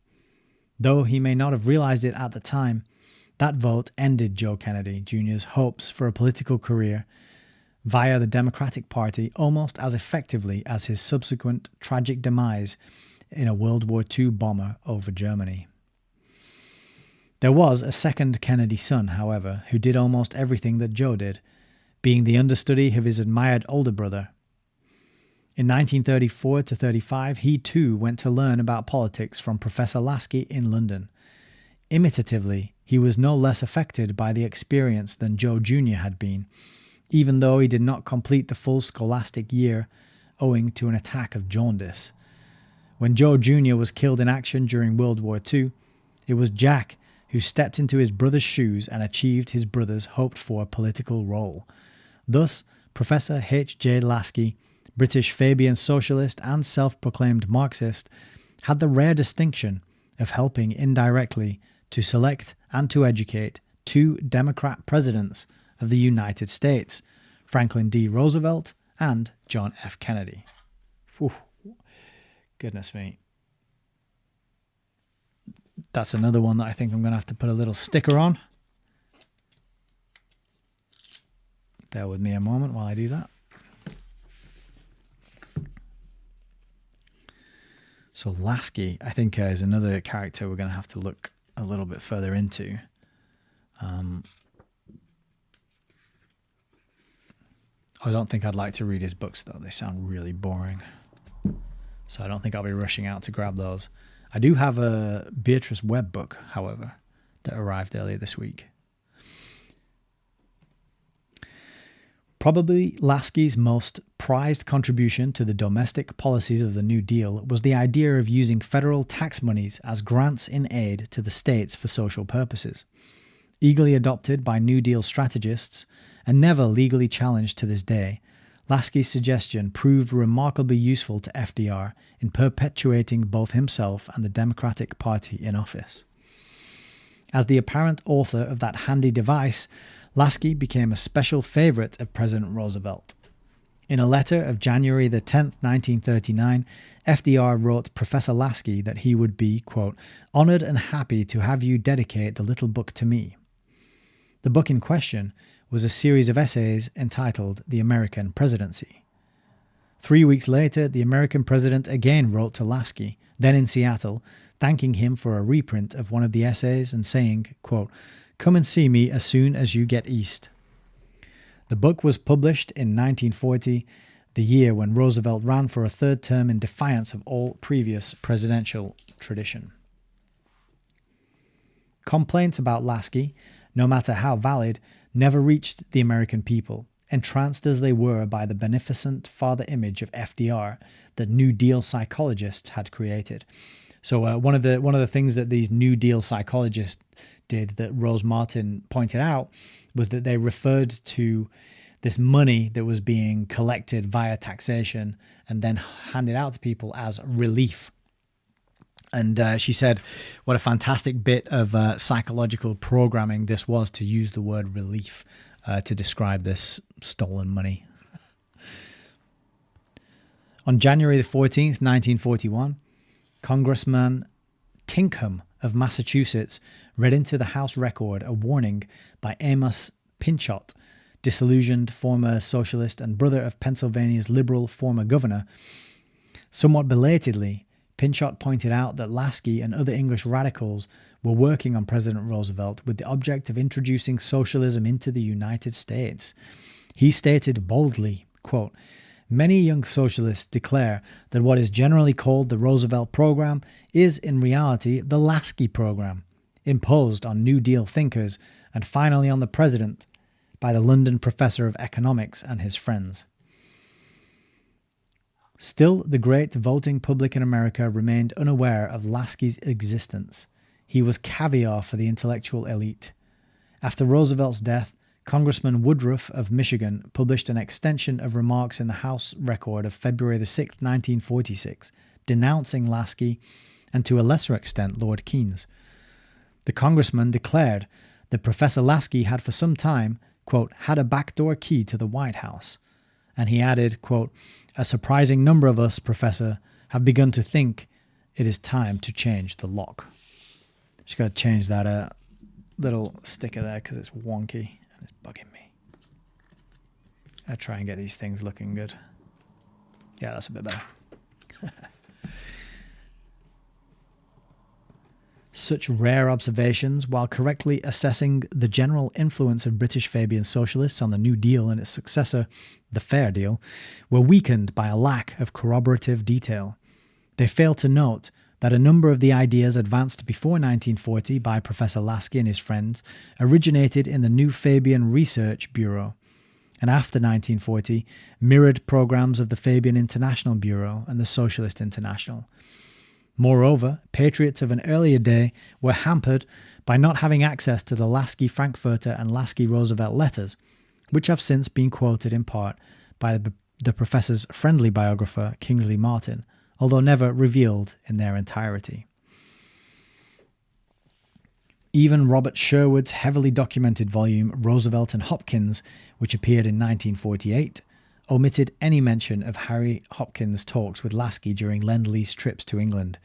Himself a New Deal henchman, Sherwood scrupulously avoided pointing out that Hopkins' views on wartime aid to Russia coincided with the opinions expressed by Professor Laski both in letters and in print. In fact, Harold Laski's name was not even listed in the index of the Sherwood opus. Yet President Roosevelt, replying to a letter from Laski after America's entry into World War II, wrote, quote, "Dear Harold, so good to hear from you again. Hopkins has already told me of his visit with you, and everything reported to me checks with the many things you told me." Again and again during World War II, Laski asserted that it was the duty of a popular leader to lay the foundations for post-war socialism. In that way, social revolution might be brought about by popular consent, perhaps simultaneously in many countries. This Fabian socialist design also involved preserving, at any price and any sacrifice, the friendship of Soviet Russia. For the kind of post-war world that Laski envisioned presumed something more than superficial coexistence with the USSR. The question of Allied war aims became the main burden of his articles in both British and American publications, as it was of his private correspondence. After Hitler's invasion of the USSR, Laski argued that the future depended on America's and Britain's ability to convert a temporary wartime alliance with the Soviet Union into a lasting post-war partnership. No guarantees of good faith were required from the Soviets. The immediate program of wartime assistance must be such as to convince communist leaders that the capitalist nations were their loyal allies and that they would only make peace on terms acceptable to Soviet Russia. The long-range program of cooperation to follow the war was more subtle. Laski contended that Soviet Russia and the Western powers might learn a great deal from each other. While the USSR was more advanced in socialist organization, possibly she could be induced to see the advantage of practicing a little more social and religious tolerance. The eternal hope of Fabian socialists was the Soviet Union would mellow as a result of contacts with the West, was still being echoed as recently as 1963 by spokesmen of the New Frontier, and was announced as a presumptive fact in the Fabian News of August 1963. About 6 months after Pearl Harbor, Professor Laski received a cordial invitation from Eleanor Roosevelt to address the International Students' Congress to be held in Washington during September 1942. Eleanor Roosevelt wrote that she would be particularly happy if Laski could be there to speak to the young people, and she invited him to stay at the White House, as I know it would give my husband as well as myself a great deal of pleasure to have an opportunity to see you. If Laski had quietly applied for a visa in the routine way, he would probably have received it. Filled with a strong sense of his own importance, however, he took the unusual step of asking Churchill's permission. Since Laski had for months been publicly critical of Churchill as possessing an anti-socialist outlook and 18th century mentality, the Prime Minister quite reasonably declined to grant him an opportunity for airing such sentiments in Washington. So Eleanor Roosevelt never had the pleasure of seeing him, and Laski seems naively to have lost his only chance for a face-to-face discussion with FDR concerning the shape of the post-war world to come. He could still wield a potent pen, however, and he proceeded to do so until the end of the war. Since mail to and from the President of the United States or a Supreme Court justice was classed as privileged by Allied censors, Laski could be assured of privacy when writing to Roosevelt and Frankfurter.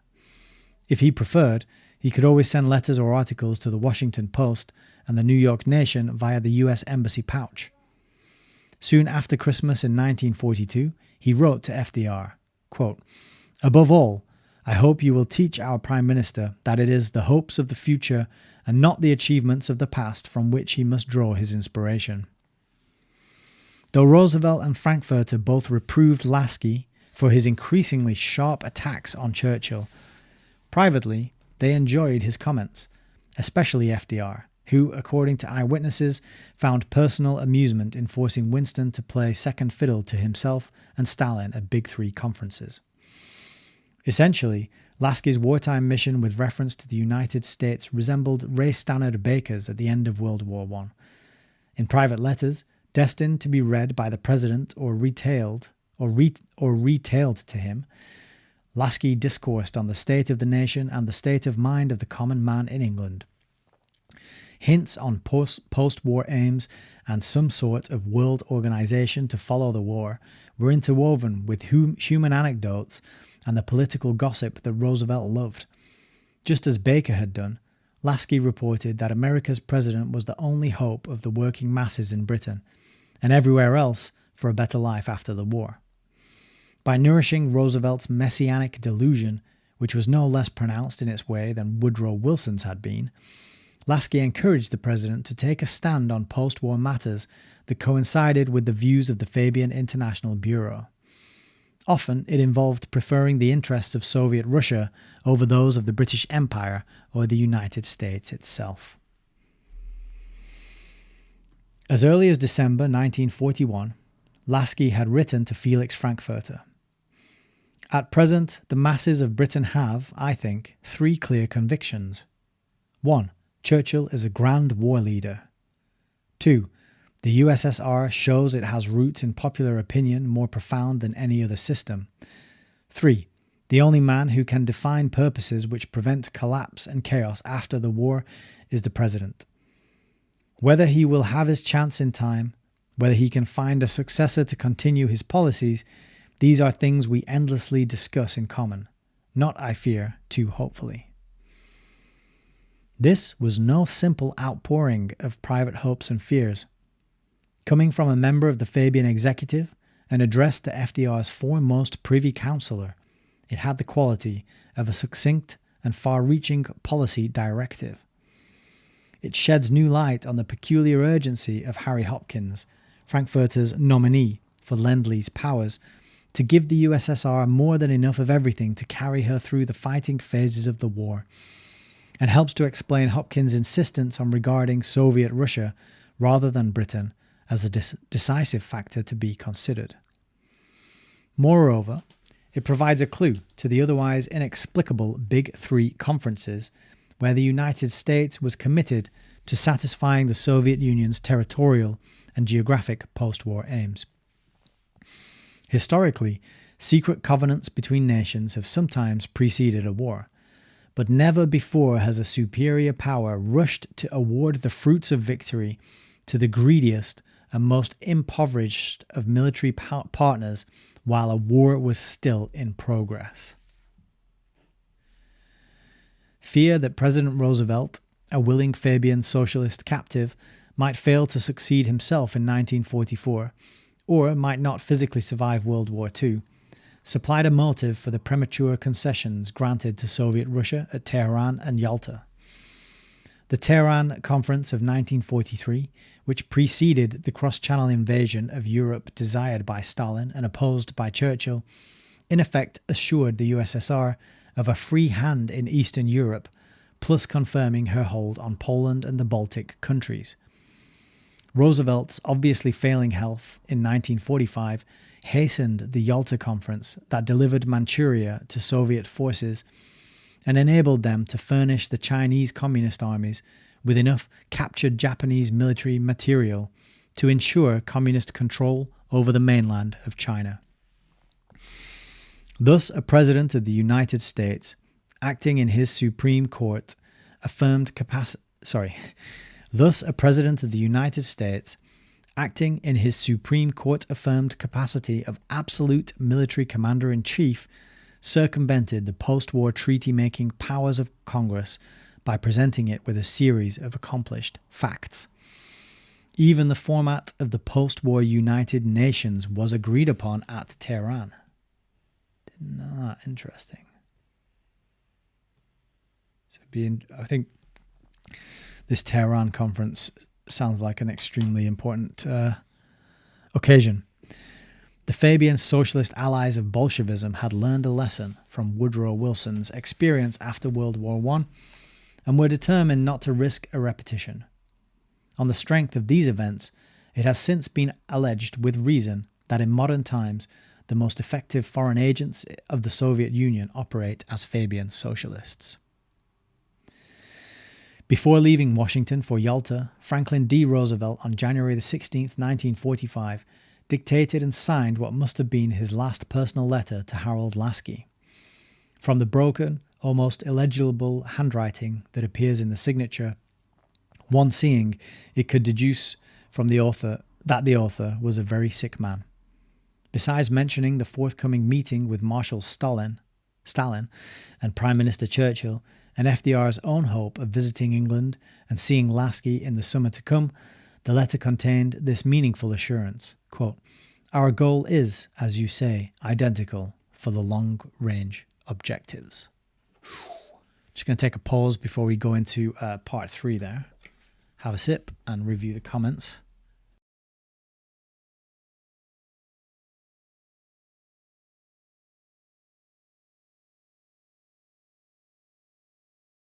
All right, so we've got, I think Dave Stevenson says, "Nice find, Ashley. So not only did our lads die for America, but we were billed for the privilege. Some ally." Dave Stevenson also says, "Theoretically then, could you just pretend not to read letters on an eye test to get out of military service?" Sounds like it. Or just poke yourself in the eye before you go in there for the assessment. LJ says, "I really need to read up on these wars." Dave Stevenson says, "A History of Central Banking and the Enslavement of Mankind book tells you about pretty much every war involving England since 1066. Is that the, I think I have that. One sec.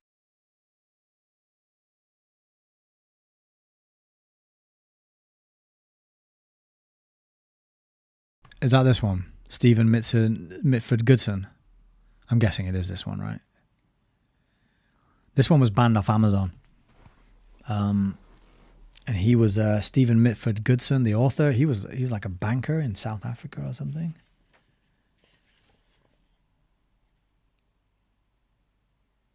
So, good recommendation there. I actually found that in a secondhand bookshop in Exeter.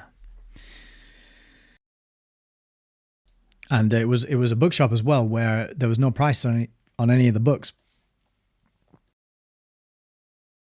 And the deal was that you just take whatever you want and you donate whatever you felt was fair. And I managed to get that and I was really happy. I gave him like £5 for it or something. And then I went online to find out to see if I could buy it online, and boop, nope, you can't get that one online anymore. But it does have, the name of the publisher is blackhousepublishing.com. So anybody who wants a copy, maybe reach out to them, check out their website and see if they still stock it or not. Frank Lennon says, wow, that JFK thing is huge. The revelation about the Fabian training. Yeah. Well, I mean, you can see all these puzzle pieces starting to connect now. You've got the Rockefellers. They're funding the development and the building up of the London School of Economics, founded by Sidney and Beatrice Webb, Fabian socialists. And then they're training up, and still to this day, training up the sort of young global leaders, these leaders or sort of members of elite, as it said in that chapter just there, that they went out to, they were developing countries, in other words. So they're capturing developing countries and drawing them in as well through this mechanism of the London School of Economics, because 70% of the students who go there are not from England, they're from overseas. So a pretty big revelation that JFK was sent there. And then Frank also says it was Colonel House with Wilson and Laski with Roosevelt. Yeah. And don't forget as well that there was a quote in a book, which I should be getting any day now, where House said he agreed with this view that the American Constitution was the main obstacle towards rolling out socialism in America. And so he didn't like it. He was half British, brought up here. And so a lot of the work that they've been doing with the ISS, with the LID, and these associated groups was to criticize and pick apart and break down and dissolve this constitution, in other words, and blame capitalism as a system for all the ills and the societal ills, and say, don't you think the system is not working and it should be fairer, and things, we need more justice in the world, and just appealing to people on that, in that way. So pretty powerful stuff. And I'm hoping that this last part of the chapter, this last part 3, is going to be about John Maynard Keynes. So let's see. Ashley Sal says, so it's true then, pesky guns get in the way. Well, look at what happens when governments disarm their population. I'll just say that. And to my knowledge, America's the most well-armed country, I think. And so if you guys over there do end up losing all your weapons, then it's sad times, I would say. Okay, so carrying on. Part 3. Men whose goal is revolution, whether subtle or violent, have often made use of inspired charlatans, soothsayers, astrologers, numerologists, cultists of one kind or another, who could convey a revolutionary message in high-flown double talk. During the decades culminating in the French Revolution, for example, there arose a whole line of magnificent impostors who posed as initiators of the occult sciences, as possessors of the great secret and the grand magisterium, and there, in consequence, the higher mysteries, they took root and flourished, developing 100 splendors of romantic legends, of sonorous names and titles. Of these, the most splendid and the most successful was a self-ennobled Italian barber known as Count Cagliostro. Practicing alchemy, occultism, and the healing arts, he bewitched a cultivated public in 6 tongues, as well as in a private jargon that had meaning for the initiate alone. Forecasting the future was his specialty. Even now, almost 2 centuries later, there are still scholars prepared to debate the point as to whether he was a savant or a rogue. Cagliostro was the sensation of Paris and Strasbourg, where respectable bankers vied with one another to take advantage of his prognostications and to supply him with funds. At one time, his patron was a Prince Royal, the brother of Louis XVI, sometimes called Philippe Égalité, leader of that liberal wing of the nobility who sympathized with the first stages of the French Revolution, and most of whom subsequently went to the guillotine.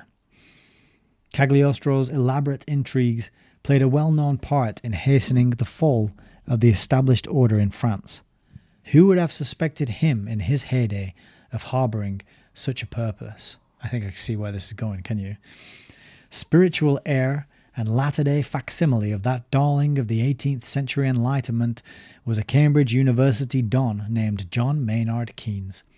He, too, was a magnificent figure, 6'3" and superbly tailored, an authority on wines, fine foods, and beautiful women, patron of the arts, and master of the English language which he only distorted by design. He, too, posed as the possessor of elusive secrets, key to the higher mysteries of economics and public finance. More fortunate in his origins than Cagliostro, Keynes' final role was as bursar of King's College, Cambridge. There, he studied the dietary habits of pigs with a view to improving the breed on the college-owned farm, and he ruled over the political economy club, where his followers were made privy to the master's techniques for apprehending and controlling future events. An alchemist who succeeded in substituting paper for gold, a mystifier who claimed that money multiplied itself in the spending, Keynes compelled bankers to do his bidding and imposed his schemes on the highest personages in an age of political unreason. In the long run, his inspired economic gibberish and esoteric fiscal panaceas did more to promote the insolvency of English-speaking nations and speed the timetable of worldwide social revolution than any forthright revolutionary arguments could have done. It is a commentary on the moral and intellectual fibre of the times that while Cagliostro died in poverty and disgrace, John Maynard Keynes ended his days as a self-made millionaire, an authentic peer of the realm, mourned by a school of professional disciples pledged to perpetuate and update his more destructive fantasies.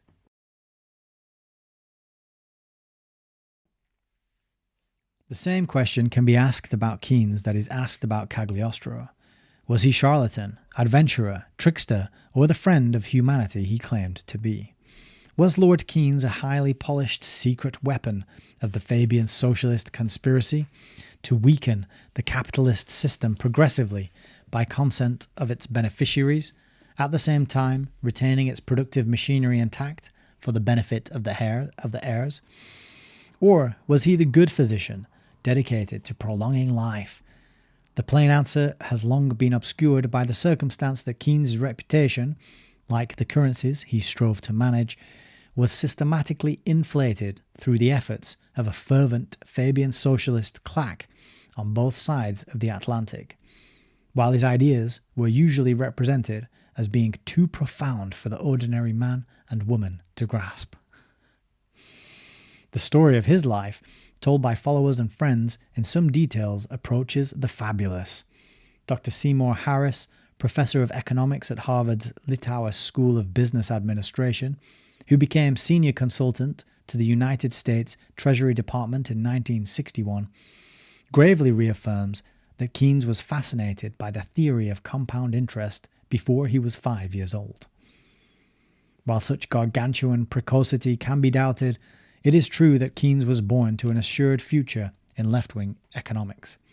His father, John Neville Keynes, was a professor at Cambridge who published a book in 1890 entitled The Scope and Method of Political Economy.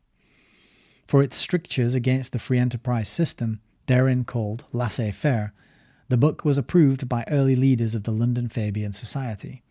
It was also included on reading lists of socialist slanted works recommended by the American Fabian magazine to its public. The younger Keynes was educated at Eton and King's College, Cambridge, which qualified him almost automatically for entry into the British civil service. Though he took no scholastic honours at the university, somehow he acquired a reputation for brilliance due to his conversational talent and his cool insolence in debate. Moreover, as he was prompt to point out, the name Keynes, properly pronounced, rhymed with brains. So it's Keynes. Not Keynes, it's Keynes. His gifts of persuasion were apparent to undergraduate friends who nicknamed him Pozo, after a Renaissance mercenary noted for skill in courtly intrigue as well as in administering slow poisons. Campus political organizations gave Keynes an opportunity to test his fine Italian hand. As a freshman, he joined the Liberal Club, a youthful adjunct of the Liberal Party that came to power in England not many years later. As a sophomore, he also became a member of the Fabian Society's student chapter at Cambridge, guided by Professor G. Lowes Dickinson, whose adepts were enjoined to capture the Liberal Club by penetration. Keynes' college circle included Bertrand Russell and Leonard Woolf. And I'm pretty certain in saying Leonard Woolf was Virginia Woolf's husband, and he wrote a book, I think was just called International Government. I'm pretty sure. Both well known in later life for their propaganda services to Fabian socialism. And the poet Rupert Brooke, whom some Fabians still claim as their own, even though he discovered the meaning of patriotism before he died as a soldier in World War I. Keynes himself, in common with many British and American socialists, was to file as a conscientious objector. So there's a lot of this is, well, there's two books here. R.F. Harrod, The Life of John Maynard Keynes, and that's 1951. There's also Seymour E. Harris, John Maynard Keynes, Economist and Policymaker. That's 1955. So a couple of books there in the footnotes if you want to grab yourself a Keynes biography and learn more about the man. Two of his father's associates, Professors Alfred Marshall and A.C. Pigot, groomed young Keynes for a career in economics. But even with their help, he placed no better than 12th in his final examination. It is amusing to find Marshall and Pigot, both classified in their day as Fabian socialist sympathizers, dismissed by present-day Keynesians as classical economists, along with any others who preceded or failed to accept the vision of revealed economic truth ultimately vouchsafed to the world by John Maynard Keynes.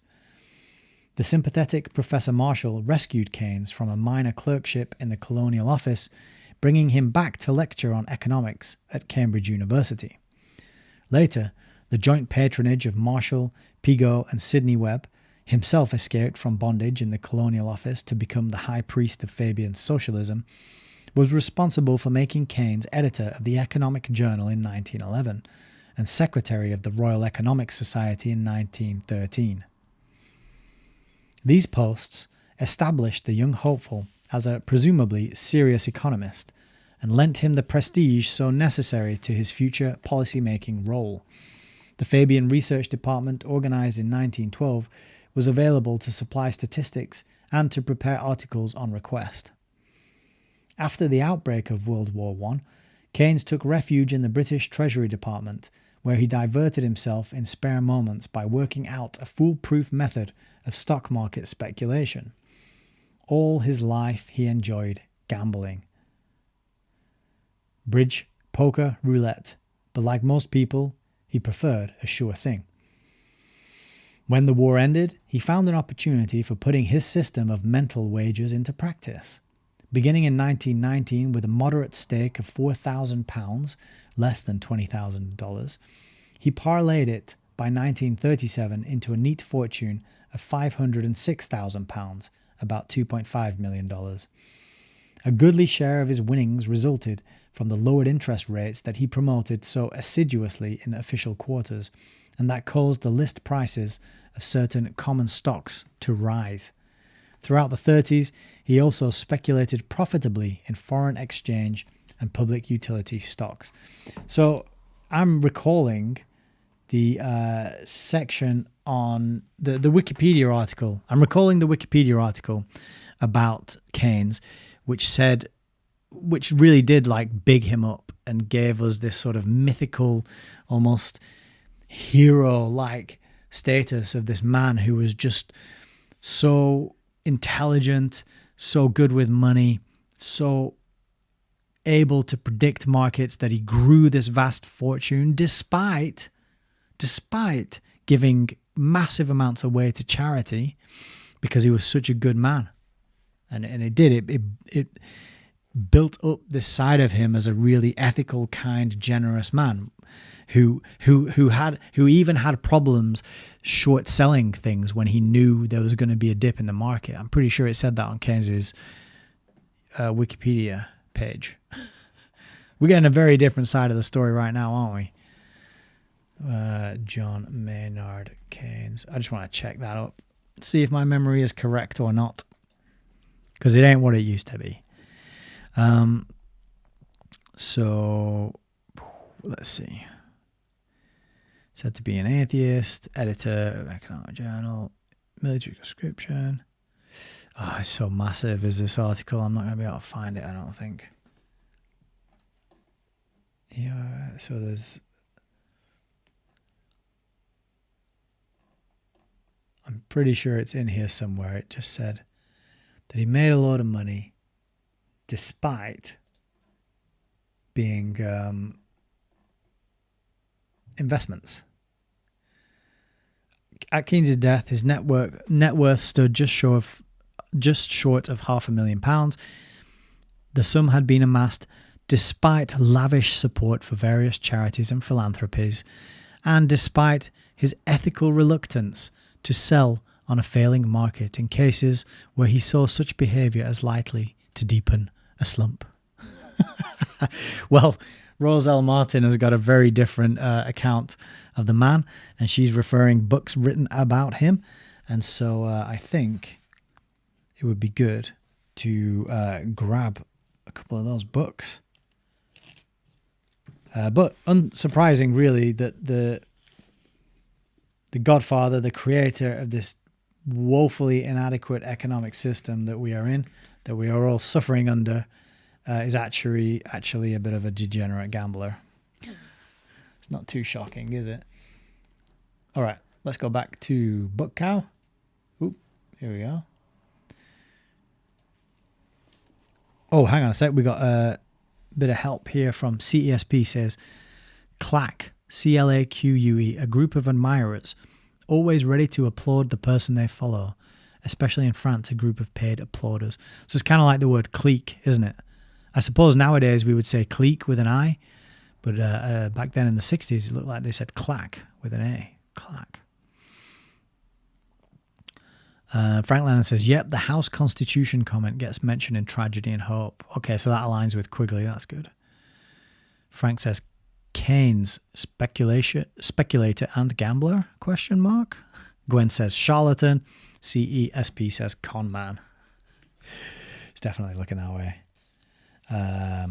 Okay, we did that bit. I just went back to add a little tab on that page because Keynes has been a big revelation. What she's writing about Keynes has been a real big revelation to me because I didn't know anything about the guy, but I knew he was connected to economics. So this is really good stuff. All right then. During the 1920s, Keynes headed an investment firm in London in partnership with former Treasury colleagues and displayed what appeared to be an uncanny faculty for predicting politico-economic trends likely to affect the stock market. To selected clients, he gave the benefit of his insight. These included his future bride, a beauteous Russian ballerina of the Diaghilev troupe, whose investments he offered to handle and whom he married in 1925, the same year that he made a trip to Soviet Russia. It has been reported by informed sources that stock market tips originating with Keynes paid the expenses of the unofficial and official Soviet embassies in London from 1924 to 1932. At that period, he was tireless in his demands that the British Treasury provide fuller statistics on national investment and foreign exchange. Keynes' international bent owed much to a friendship renewed in London with his old Fabian socialist college chum Leonard Woolf. Throughout his long bachelorhood, he married at 42, the lanky and personable Keynes was identified with the so-called Bloomsbury group revolving about Leonard Woolf and his wife Virginia. It was composed of highly educated and magnified upper-middle-class bohemians, talented and successful practitioners of literature or the arts. They were addicted to group opinions and to a superficially critical, but nonetheless protective attitude towards Soviet Russia.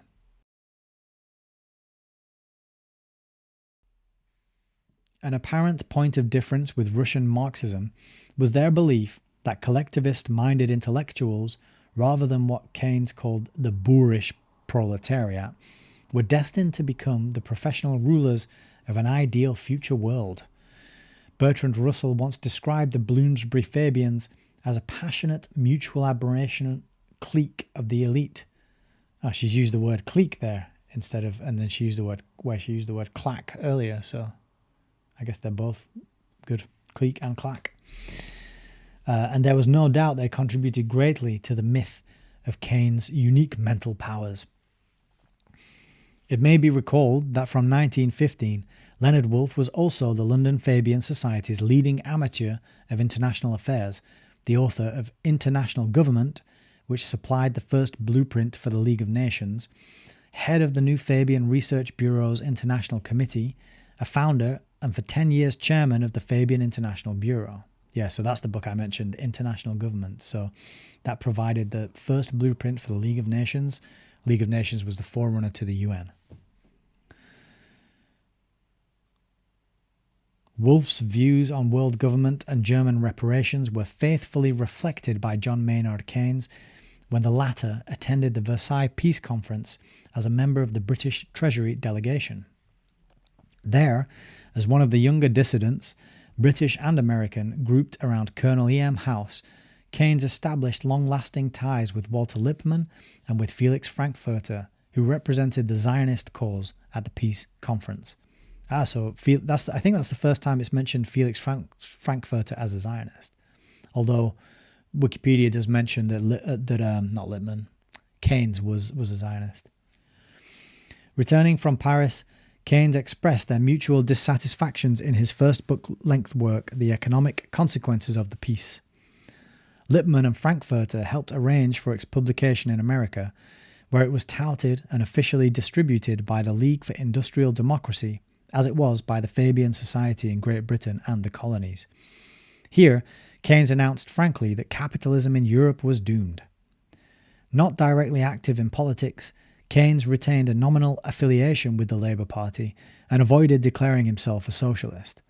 Inevitably, he sided with the Asquith Liberals, who were instrumental in handing over the reins of government to the Fabian-led Labour Party in 1924. During the election year, he delivered a famed anti-capitalist lecture at Cambridge, published in 1926 as The End of Laissez-faire. There, like his father before him, he identified modern capitalism with the early 19th century foreign trade doctrine known as laissez-faire, based on earlier and cruder forms of industrial production. Professor David McCord Wright of McGill University, Montreal, himself an admirer in some respects of Keynes, has noted that the day of judgment, which Keynes predicted recurrently for capitalism, was in reality purest milk of the Marxian world. Marxian word.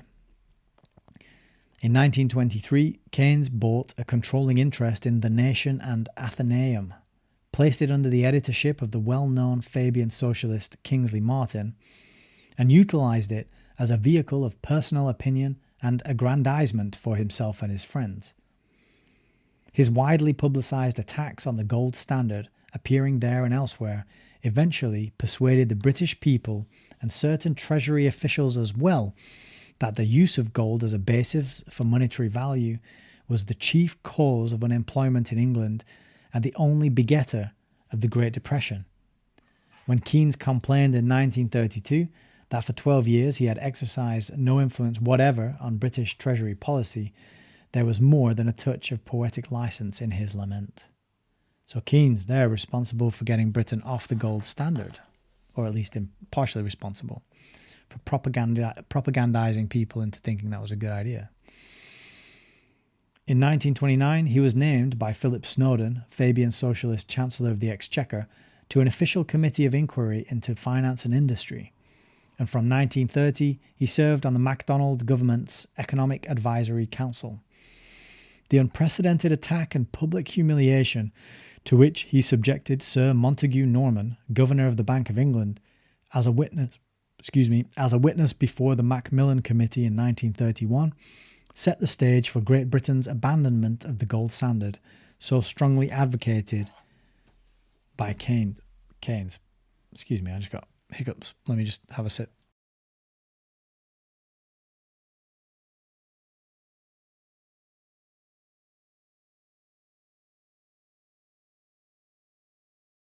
And the mention of Macmillan there just reminds me of what we learned from the Wikipedia article, which was that Keynes, he said here that he got married in his 40s. Was it 42?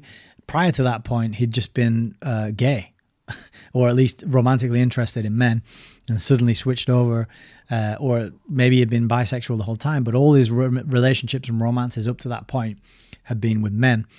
And one of his first loves, the Wikipedia article told us, was a man called, or a young boy, I guess at that point, called Dan Macmillan, who was, I think, the nephew or the son or the grandson of the Macmillan who owned and ran the publishing house, the Macmillan Publishing, which goes to this day. And it was them who got Keynes's early book published. It was Macmillan that published Keynes's early work. So just another connection there with this name, Macmillan. And that was all Wikipedia information that I just recited. Fiscal and economic plans of the Labour Party government from 1929 to 1931 echoed a Keynesian formula by now grown familiar to Americans. It was estimated that a government-financed public works program designed to increase employment by 5% would increase the Treasury's income by 1.5% via taxes. This windfall, supplemented by a 7% cut in defence expenditures, would serve to launch the Labour Party's welfare programme. Deficit spending and a managed currency, both implied in these recommendations, were not stressed in the public announcement. When politics intervened to prevent application of such a plan in England, it was exported to the United States, where it provided a basic pattern for New Deal budgets of the 1930s. The idea of paying for politically profitable welfare programs by stripping the defense establishment was a long-cherished socialist scheme that proved agreeable to Franklin D. Roosevelt. In consequence, U.S. Army recruits hastily called up after Pearl Harbor were discovered to be drilling with dummy rifles made of wood.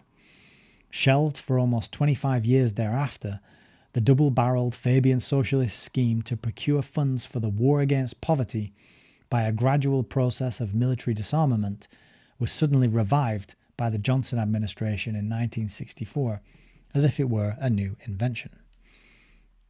Oh yeah, great point, Frank. It was also Macmillan who destroyed the plates for the original Tragedy and Hope. Well remembered. So Carroll Quigley had the book published. Macmillan published the first copy. It sold out rapidly. There was massive demand for more copies, and Macmillan destroyed the plates and lied to Carroll Quigley, saying nobody wants to read it, so we're not printing anymore. And it took, what was it, 15, 20 years or something until, well, it was Quigley's wife that found out Macmillan had lied. And that's why there's bootleg copies of it going around. And then there was abridged copies and edited copies with key bits missing. So very fishy. But yeah, great point, Frank.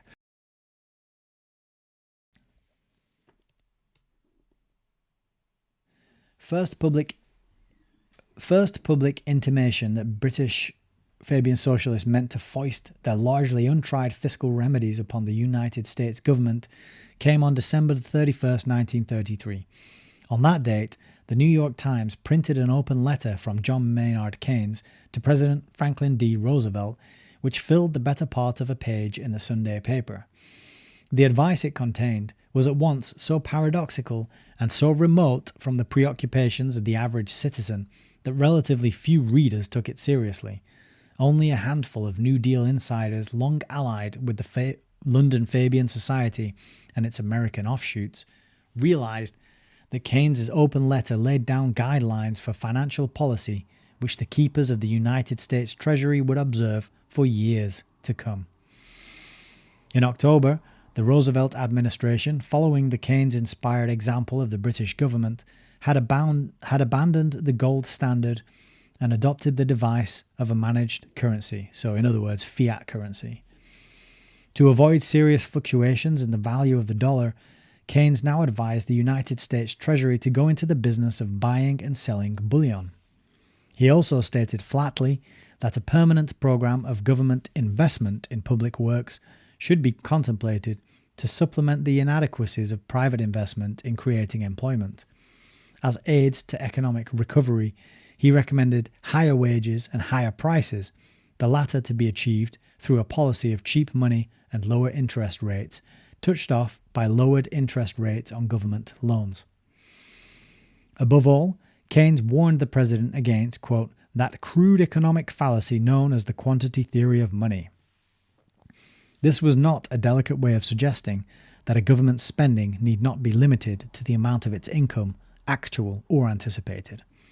By inference, cheap money could always be borrowed to meet any threatened day-to-day deficits, leaving the long-range government deficit a mere item of Treasury bookkeeping. In retrospect, it is obvious that every proposal made by Keynes in his open letter was subsequently adopted by the New Deal administration. That is a pretty key critical part there.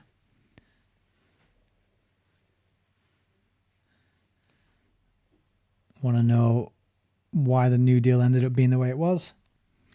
John Maynard Keynes. For whatever reason, vast and still vaster sums were, quote, invested in public works. The United States Treasury proceeded to buy and sell silver as well as gold, at immense cost to taxpayers yet unborn and profit to the knowledgeable few.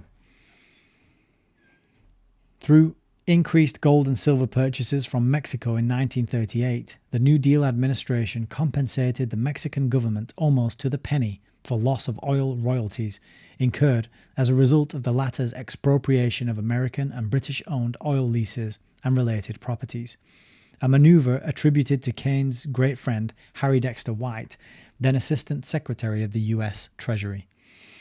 Between 1932 and 1953, liberal Democratic administrations in Washington performed the remarkable feat of borrowing $250 billion at steadily declining rates of interest, accomplished in part by pressure on the banks to absorb ever larger quantities of government bonds. While each individual bond issued was repaid as it fell due, somehow the total remained on the government books as an ever-mounting public debt. It was frenzied finance, a prescription for hand-to-mouth government operation via a system of double-entry bookkeeping. Keynes paid a triumphal visit to the United States in June 1934, one of numerous visitations. At that time, he was frequently consulted by many key persons in the government, all eager for his comments and suggestions. According to Secretary Perkins, he pointed out that in every respect the New Deal was doing exactly what his own theories called for. This was not surprising, in view of the fact that Keynes had cooperated closely with the British Fabian socialist planners of PEP in drafting the preliminary plans for the New Deal, which were transmitted to Roosevelt via Felix Frankfurter, Stuart Chase, Harry Hopkins, and Frances Perkins herself. When relief and public works appropriations were cut in 1937, Keynes warned of an economic recession, as did in fact occur, though not entirely for the reasons he alleged. In 1934, Keynes was personally received by President Roosevelt, who wrote to their mutual friend Felix Frankfurter, quote, "I had a grand talk with Kay and liked him immensely." To Frances Perkins, however, the president confided, quote, "I saw your friend Keynes. He left a whole rigmarole of figures. He must be a mathematician rather than a political economist." On the whole, Keynes' invitation to a higher, wider, and handsomer program of government spending proved a pleasant prospect to the president, even if the attempt to justify it mathematically did not. Roosevelt's own uncomplicated attitude toward money was best revealed in a mock-serious reproof to one of his secretaries who tended to be overgenerous in her use of punctuation marks. Quote, "Grace, how often must I tell you not to waste the taxpayer's commas?" Dollars or commas, they were much the same to FDR. If anything, he was more averse to wasting commas.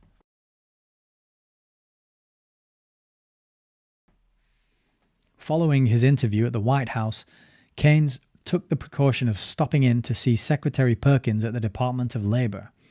After remarking ruefully that he had supposed the president to be more literate economically speaking, he rehearsed his famous theory of the multiplier in simple terms. The multiplier was actually an invention of Richard F. Kahn, one of Keynes' clever students, which the master appropriated as his own. As reported by Francis Perkins, on whose economic literacy he failed to comment, Keynes said that $1 spent on relief was $1 given in turn to the retailer, the wholesaler, and finally to the farmer, which, as any American farmer can testify, never happens. With $1, Secretary Perkins enthused, you have created $4 worth of national income. And she added, I wish Keynes had been as concrete when he talked to Roosevelt instead of treating him as though he belonged to the higher echelons of economic knowledge. Keynes shrewdly surmised that Secretary Perkins would convey his simplified explanations to the president. In consequence, Roosevelt soon afterwards requested and received a $4 billion appropriation for public works from the Congress. It was not necessary to be a serious student of Keynes in order to put his preachings into practice. Mariner Eccles, chairman of the Federal Reserve Board under Roosevelt, for instance, definitely helped to promote policies based on Keynesian economics. These, as Professor Seymour Harris has mentioned approvingly, included printing press money, unbalanced budgets, a tax on thrift, a redistribution of national income, all leading to increased production, especially in consumers' industries, and to a larger volume of retail sales. Yet Eccles himself declared in 1951, I have never read Keynes' writings except in small extracts to this day. Evidently, Eccles derived his ideas from secondary sources, including some of his own assistants who were ardent Keynesians, among them Lachlan Curry. It may be useful to observe that Keynes' views were officially derided by Soviet economists, who declared with unexpected veracity that his recipes could not possibly save capitalism in the long run. Nevertheless, individuals since disclosed as agents of the Soviet conspiracy in Washington, such as Lachlan Curry and Harry Dexter White, were among the most active promoters of Keynesian measures. That circumstance alone might lead one to suspect his policies did not coincide with the best interests of the United States. With the appearance in 1936 of his General Theory of Employment, Interest and Money, the various anti-depression remedies advanced by Keynes were codified and elevated to the status of an economic doctrine. For its influence on men and events to come, publication of the general theory has been held comparable only to that of Karl Marx's Das Kapital. Despite a difficult style, quite unlike Keynes's lucid journalistic prose, the burden of the work is a simple one. Employing a strange vocabulary and an authoritative manner, the general theory undertakes to demonstrate that public investment, or government spending, must be indefinitely prolonged to correct the deficiencies of private capital. It is based on two major assumptions, both of Marxist origin and both open to serious question. First, that a government First, that a government is in duty bound to provide, quote, full employment for its citizens, a condition only attained in the past under slave economies. Second, that periodic slumps are inherent in the, quote, sick capitalist system. Regular infusions of government aid, therefore, are prescribed to ensure a perpetual boom. The cure-all is attractively packaged and easy to swallow, even though the aftertaste may be bitter. If the patient eventually weakens and dies, well, that is bound to happen someday, and by then the hopeful physician will be out of reach. In the long run, as Keynes remarked, not too originally, we are all dead.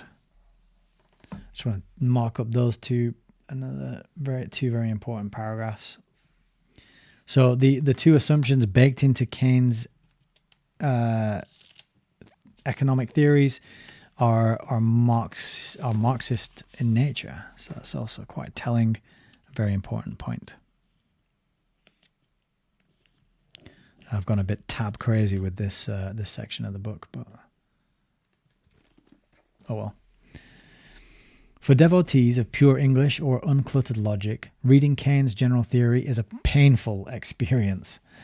The text abounds in such stock terms as durable consumer goods, though clearly nothing consumed can properly be called durable.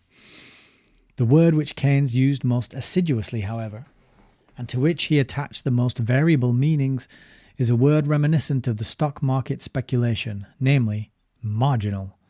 Thus he speaks of marginal tendency to consume, the marginal utility of labour, the marginal efficiency of capital, by which he really means inefficiency.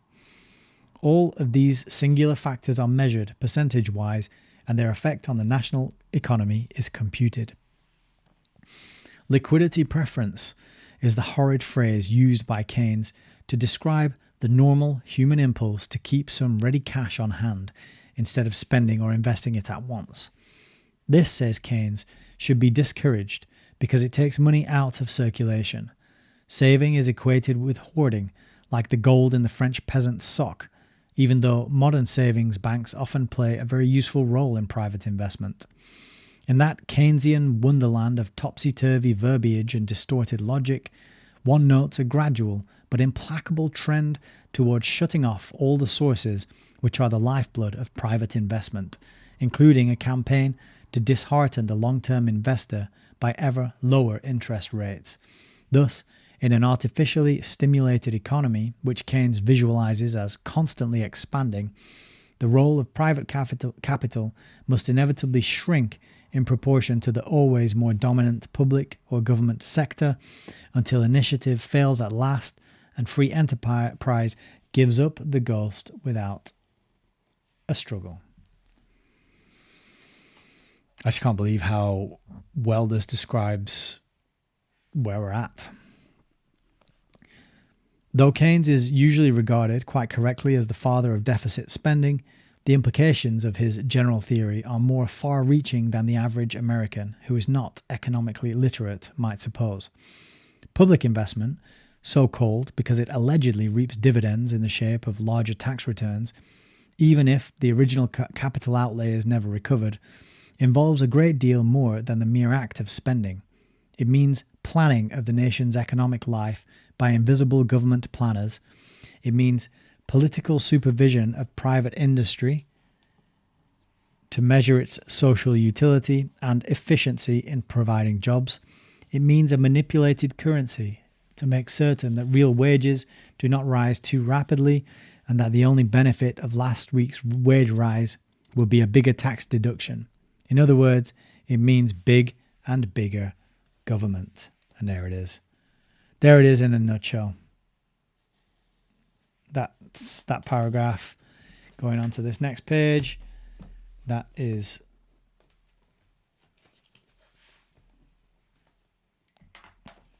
like the book in a nutshell, isn't it? That's the thesis. Total employment itself calls for higher and higher levels of production, presumably to absorb the labor of a growing population. It means big industry and big labor, both increasingly subservient to big government. Moreover, total employment demands total consumption, that is, continuous and frantic personal spending without thought for the future. Whatever is not spent returns as taxes to the government, which will care in some fashion for its carefree citizens in old age, sickness, and other contingencies. The society evolving from all this combines the philosophy of the grasshopper with the community life of the ant, a synthesis never imagined by La Fontaine, that innocent of the ancient regime.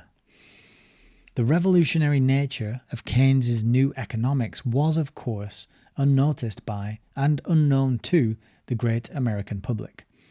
Its inner meaning was divulged only to the illumined few and has never to this day been generally acknowledged. Leaders of the international socialist movement, however, were quick to grasp the point. The first enthusiastic review of Keynes' general theory by any professional economist came from the pen of G.D.H. Cole, avowed Marxist, lifelong foe of the profit system and foremost Fabian socialist doctrinaire of his time. Whether Keynes himself remained an overt or covert member of the British Fabian Society is a purely academic question. Born, bred, and nourished in the Fabian creed, he is not known to have ever forsaken it. Most of his relatives and close friends were openly connected with Fabian socialist organizations. In 1922, his sister, Helen Keynes, revived the Fabian Educational Group, a liberal women's group founded during World War I. Years later, his niece, Polly Hill, became a staff member of the New Fabian Research Bureau, employed at her uncle's request.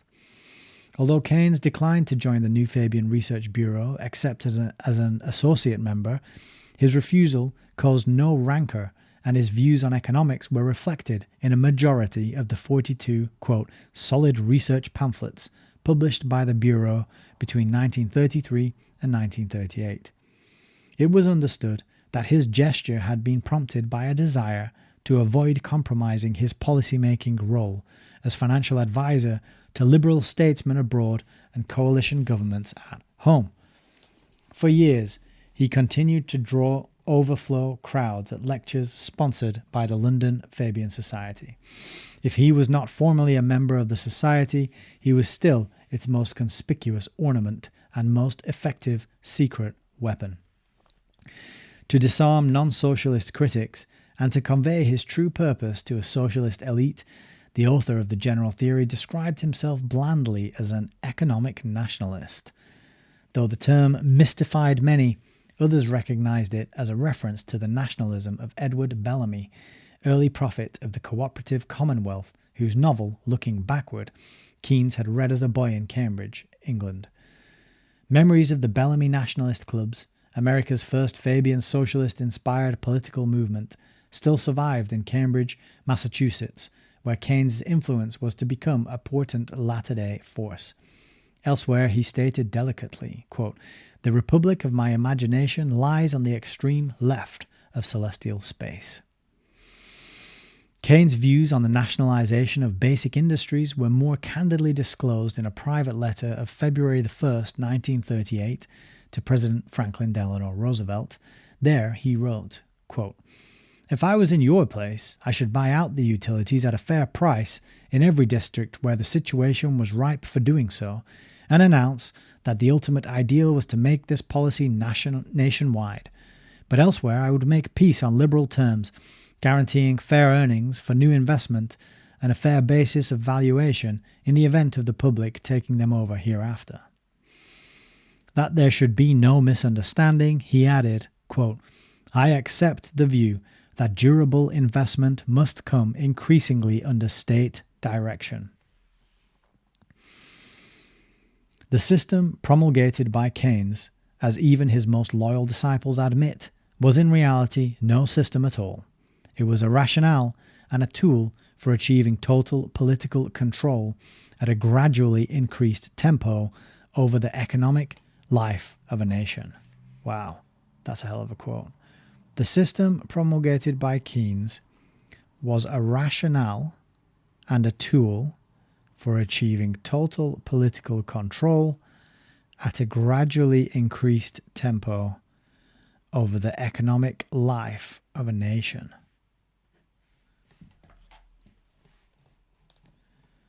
Specifically designed to affect public policy, it adapted the once pedestrian methods of Fabian socialism to an age of high-powered mass production. More than any other contrivance, Keynes' New Economics performed the feat of lifting the Fabian tortoise off the back roads and byways and putting it on a modern freeway in a fast car supplied by its own willing victims. Many years earlier, back in 1909, when the British Empire was strong enough to enforce peace throughout the world, spokesmen for the Conservative Party of Great Britain had asserted that Fabian socialists would never be able to achieve their declared aim of non-violent social revolution, because the free enterprise system would never consent meekly to its own destruction.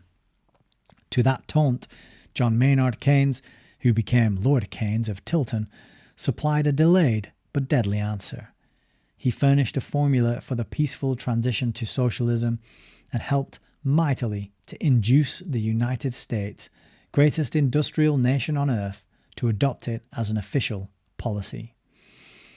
Dealing in broad generalities, based on equally broad assumptions, the general theory was merely a framework to which Keynes' acolytes and heirs could add such refinements or excrescences as their fancy dictated. It bred a new scholasticism rather than objective study, for there could be no tampering with the basic concepts. Moreover, the macroeconomics of Keynes, being primarily designed to influence public policy, implied that its adepts alone were qualified to plan the economic and fiscal destiny of nations. Thus, the keys to the future were delivered into the hands of an intellectual elite trained to interpret the new economics. This perhaps was the secret of its profound appeal to students and professors of political economy, intoxicated by the vistas of power and influence which their monopoly of the Keynesian technique conferred. In academic circles, the success of the general theory was prompt and lasting. The young took it up, and their elders followed. One of the first older economists to promote it being Professor Alvin Hansen of Harvard and the LID. A Keynesian school of thought arose, a close-knit fraternal entity whose members supported and advanced each other professionally. As Harvard Professor A.J. Schumpeter explained, this was a well-organized group professing, quote, allegiance to one master and one doctrine, with its propagandists, its watchwords, its esoteric and popular doctrine. Linked to it was a wider ring of sympathizers in public and private life, and beyond these, a still wider ring of persons who had absorbed, consciously or unconsciously, some phases of the Keynesian mystique. Harvard University, where Keynes lectured in person, appears to have been the first influential centre from which those widening smoke rings of modern Fabian socialist doctrine were wafted. Its glowing core was the Department of Economics, which, by affiliation with the School of Business Administration, was even able to extend the Keynesian outlook into the industrial and managerial field. A proud example of this permeation process was Robert S. McNamara, who, after serving as an assistant professor of business administration at Harvard from 1940 to 1943, and flying a desk for several years in the Army Air Force, became an executive of the Ford Motor Company, and ultimately civilian Tsar of the United States Department of Defense. His role, as professional army men have pointed out, was to devise and execute a series of non-military actions for encirclement of the military. Anyone who studied at a leading American or British university in the middle 1930s remembers how all at once the whole character of political economy seemed to change, along with such allied subjects as sociology, history, and political science. Every previous approach was suddenly found to be outdated, and the new economics of John Maynard Keynes became the harbinger of a new social order. Actually, the new economics was not quite so new as its name. It borrowed something from Jevons, the 19th century Briton applauded in the original Fabian essays, and much from minor Scandinavian economists engaged in applying a type of socialism which has been called the middle way. The only major economic prophet, however, whose teachings the new doctrine did not wholly contradict, was Karl Marx, for Keynes discreetly left some things unsaid. Paul Sweezy, known today as a, quote, brilliant Marxist as well as an ardent Keynesian, still recalls the electric excitement, the tingling sense of power and opportunity unlimited that swept the campus in his student days. Even a non-professional economist like the late John F. Kennedy, who was a Harvard undergraduate in the years when the Keynesian revelation first dawned, could hardly have avoided being impressed by the newly fashionable economic gospel. Many years later, by way of a practical testimonial, President Kennedy invited a number of his old teachers to Washington to aid him in planning policies for the nation and the world. His own talk was rich in such Keynesian catchwords as the gross national product, the balance of payments, and especially national growth, which seemed vague but full of promise to a largely untutored popular audience. It is generally agreed today that there is hardly a political economist of prominence in America who, even when he appears critical of Keynes, has not been influenced by the Keynesian method. If he had resisted seriously, it's safe to say he would not be prominent. So strong and widespread is the influence of the Keynesian school as exerted through the American Economic Society, the American Academy of Political Science, the American Association of University Professors, and other respected bodies, not to mention the League for Industrial Democracy and the Americans for Democratic Action. A graduate student in economics at a major American university who was bold enough to attack the Keynesian method as the intellectual fraud of the century and the product of an inspired charlatan would be surprised to receive a doctorate, and would probably have difficulty in securing either an academic or government post or the publishing outlets needed to rise in the profession. So dominant and so exclusive has the new economics become that the posthumous authority of Keynes is even greater than it was in his lifetime, when he framed international monetary policy and dictated post-war trade policies for England and the United States. Another couple of critical paragraphs there explaining how consensus is built and maintained. Excuse me a sec.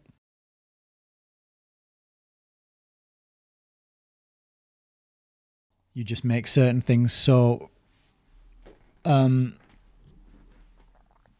taboo and unaccepted that anyone who wants to write about them doesn't get awarded any sort of, like it said, any sort of doctorate or any sort of publishing deals, and therefore they're just not listened to or respected as any kind of expert, and therefore their ideas kind of fall by the wayside. Meanwhile, all the people who are signed up to the dominant consensus way of doing things get awards, get deals, get good positions, lucrative contracts, salaries, benefits, bonuses, all these sorts of things. For some 30 years, the new economics launched by Keynes has been potent political medicine in Washington. Deficit budgets and grandiose spending became the hallmarks not only of the New Deal, but also of its liberally permeated successors, the Fair Deal and the New Frontier. Public investment in public works was superseded by Lend-Lease in World War II, to be followed by the multiple forms of foreign aid and civilian planned defense in the post-war era. A reversion to the early New Deal emphasis on welfare and public works, with some added global overtones, was evident in President Johnson's first State of the Union message. One of the questions that appears to have escaped Keynes, as even the faithful Professor Harris admits, was, how high can a national debt rise without resulting in national bankruptcy? The key question. Spurred by advice from John Maynard Keynes, with macroeconomists of the Keynesian school, the architects of the official public debt of the United States caused it to soar to $305 billion by July 1st, 1963, some $25 billion more than the combined public debts of the other 112 nations of the world. Yet the government was still borrowing money to finance a permanent program of foreign aid, on which a substantial part of our domestic production and employment seemed to depend. Even now, there are Keynesians in the United States and England who complain that our annual deficits are not high enough to assure prosperity for all. Although Lord Keynes died peacefully in 1946 and was interred with all the pomp and admiring Labour Party government in Britain could provide, the mischief he compounded lives on. If his influence was vast during his lifetime, it has been enormously magnified since his death. In the pantheon of Fabian socialism, even a demigod is not irreplaceable. There are always trained heads and hands prepared to push his theories with appropriate variations to their unnatural conclusion. The cult of national suicide initiated by Keynes and known as the New Economics, is not only preserved but expanded by his sophisticated followers, operating through the twin channels of politics and higher education with the blessing of the Socialist International. An entire generation of political economists has been reared in Keynes' image, and Keynesian cliches have become the debased tender of intellectual exchange from Washington and London to Calcutta and Damascus. As the New York Times proclaimed in a banner headline on September the 9th, 1963, quote, "Once revolutionary, the economics of Keynes now is orthodox." Almost imperceptibly, John Maynard Keynes became the prophet of the new radicalism. As a current spokesman of that radicalism, Arthur M. Schlesinger, Jr., has confessed, "Since its goals do not differ noticeably from those of the old radicalism, little public mention is made of ultimate aims. The technical expedients for achieving them at ever-accelerated speed are stressed. Thus, the methodology of Keynes has inspired a whole series of new high-speed techniques and new forms of penetration for effecting a tacit transition to socialism under the somewhat bewildering conditions of the post-World War II atomic era." Far from being defunct today, the Keynesian approach has become almost unassailable by virtue of time and repetition. The deceptively innocent slogan of full employment, for instance, was embodied in a resolution passed in 1952 by the International Labour Organization in Geneva. The same slogan reappears in the present-day programs of socialist-directed trade unions and political organizations in the United States. The Keynesian promise of a perpetual boom maintained through government spending, modern version of the Greek myth of the miraculous pitcher, was dished out as a basis for the Democratic Party's national election campaign of 1964. In the shape of dazzling and generally unsubstantiated statistics, it has been rewarmed and served up to an uncritical public through popular magazines, daily columnists, and news releases from official sources.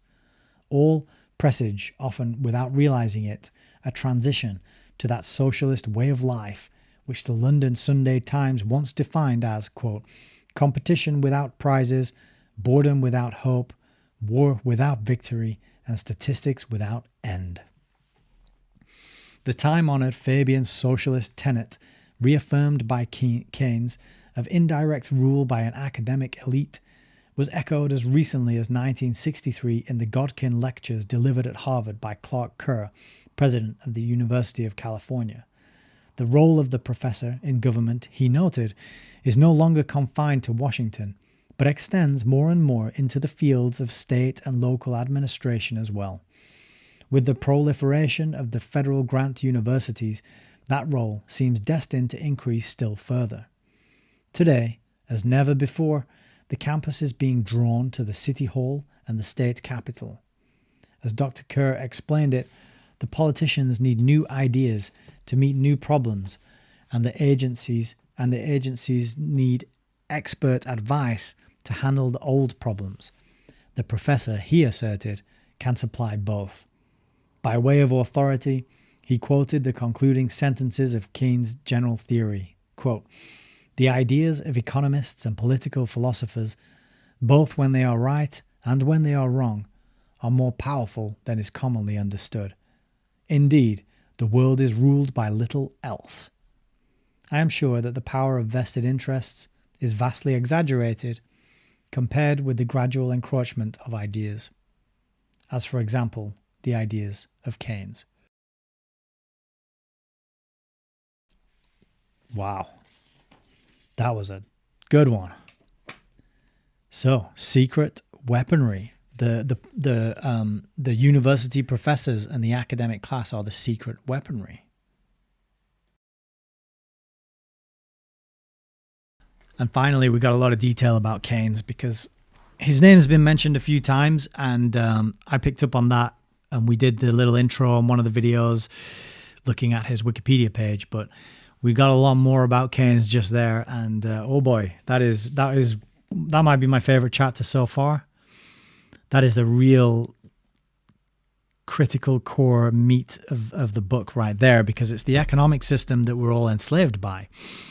And it was concocted by this man Keynes, who's now just, what was the word that she used there? He can't be questioned. He's beyond questioning. His theories, his ideas, the things he designs, not even a system, but people are just prevented from changing it now. We're on this crash course. This, like Keynes's economics and his systems and the things he put into place and popularized and got pushed through by working with the Fabian socialists, by working with, growing up with Bertrand Russell, having an influence on the New Deal. That is the like train wreck, the slow motion car crash that we're living through, So what a powerful chapter. I enjoyed that one very much. So let me just have a quick review. Gwen Weston says he married the Lilac Fairy, the Russian ballerina. Yeah, so such a strange pivot. Spend your whole life having romances and dalliances with men, and then at 42 you suddenly realize you want to marry a Russian ballerina. Okay. Ashley says Snowden, same bloodline. Yeah, I clocked that last name as well. I have no idea if it is the same bloodline as Edward. Big government as referred to aspirationally by David Cameron, says Frank Lennon. Yeah, the big society. Yeah, the big society, that's the one. Cameron is like a bad penny. I can't stand that guy. His face just makes me want to throw a shoe at him. Remember when they threw a shoe at George Bush? 2 shoes, actually. I was really impressed that he managed to dodge those. LJ Bates says, so a cashless society way back then. She asks, has anyone seen the Bug's Life? The ants pick the food, the grasshopper eats the food. Has a whole new meaning to me now. Yeah, just think all these lessons that we missed watching these films. They were trying to teach us something. Rosemary Smith, good evening. Thank God some countries are going against this evil to think we fight wars for them. Yep. Frank says, wow, 45 pages, a marathon read. You're very welcome, Frank. And LJ, you're very welcome. And anyone else who's still hanging out live, you're also very welcome. I just realized I haven't been checking the chats on Odyssey and Rumble. Oh, we have a few people over there. World of My Own is chatting to us on Rumble. So apologies for not catching your messages. I'm only just seeing them now. But you're giving me feedback saying that Rumble is rumbling with visual and sound. So it's good video and sound quality. Excellent. And what's that question you're asking me there? Frankfurter, Mustache Man, Mr. WAF. All D or A, strange. Must be something in the water. Thank you for your comments, World of My Own, on Rumble. Appreciate you checking in and watching there. Odyssey. What have we got going on Odyssey? ESP is hanging out on Odyssey and YouTube. Sweet. And no comments on Entropy. So, I think that's got to be it for tonight. That was 3 hours 12. We got to wrap that up quick. But yeah, that was such a good one. That was a really good one. Definitely be worth a re-listen. Felix Frankfurter. We've got so many names to look up and look into. We got Felix Frankfurter. We need to look up the Lend-Lease Act, learn a bit more about that. FDR and Harry Hopkins. And I also wrote down Professor Charles E. Merriam for some reason. Can't remember why I wrote his name down. And W. Averell Harriman as well. But good stuff. I think that the way the way they fiddle the economy, that is really that's the slow kill, isn't it? And we got bailed out in 2007. Was it 2007, 2008? But they can't keep doing it. They just keep kicking the can down the road and can down the road. What's interesting is Rolls Martin's not going into the banks. Who's loaning this money? Who are we borrowing it from? Who controls those institutions? Who gets to press the button to make the money printer go burr? And that's when we end up looking at books such as this one, which maybe we will look at another time. I'm not sure if Stephen Mitford Goodson is still alive or if he would have a problem with us reading this on a stream. It says, do not reproduce this book in any form. Okay. I might have to get in touch with him, see if I can get his permission to read it. But anyway, let's wrap it up there. Scintillating stuff. I'm loving it. I'm so glad we chose to read this book. And I'm actually, I'm getting to that point. We're quite a way through it now. You see? We've only got that. You can see our little tab between the two white cards. That's all we got left. So I'm starting to feel like we're getting towards the end and getting a bit sad. So we'll have to start thinking about what's next. I reckon we got about another 4 videos. So probably Saturday's broadcast, and then next week we'll have this polished off. So I'll think about which ones to put in the survey. Those of you in the Telegram group, you can join in the survey and vote for what book we read next on the channel. If you're not in the Telegram group yet, look up for the link. It's under the video. There's good conversations going on in there. I post bargain books that I find. We share resources and have good conversations. No pressure to get involved. You can sit back and watch, but it's also where I post my announcements for live streams. But, it's nice to just connect with people, and least likely to be censored, I think. Telegram's pretty good in terms of censorship, so doesn't have much of it yet. That could all change, however. All right. I'm going to be dreaming tonight about economics. I hope not, because it's incredibly boring and dull. But this actually makes it interesting. I think they make economics and banking and finance so boring and dry and hot and impenetrable and kind of challenging to understand for a reason, because it's all fraudulent. It's all designed to rip people off and exploit people. But this kind of narrative, this kind of writing, Rosa Martin writing the way she has about Keynes, this is what brings it to life for me and gets me interested in it and makes it appealing to learn about. So I'm going to leave it there. Thank you very much, LJ, Frank, CESP, Ashley, for hanging in till the end. Well played, 3-hour, 16-minute marathon. Good on you guys. And well done to everyone else who made it to the end on the replay. Good on you as well. But you have the advantage of putting it on 1.5 speed. So you haven't done quite as well as the people who were here live, but you still done well. I'll still give you a kudos. All right. So let's leave it there. Thank you very much for hanging out. Take care of yourselves and each other. Enjoy the rest of your Thursday. Have a wonderful Friday. And we'll be back Saturday night at 8 p.m. for the next chapter, which is Power and Influence. So it sounds like it's going to be another juicy one. And I'm struggling to pronounce words properly. That means I've got to stop talking. So take it easy. Thank you very much again for being here, and God bless.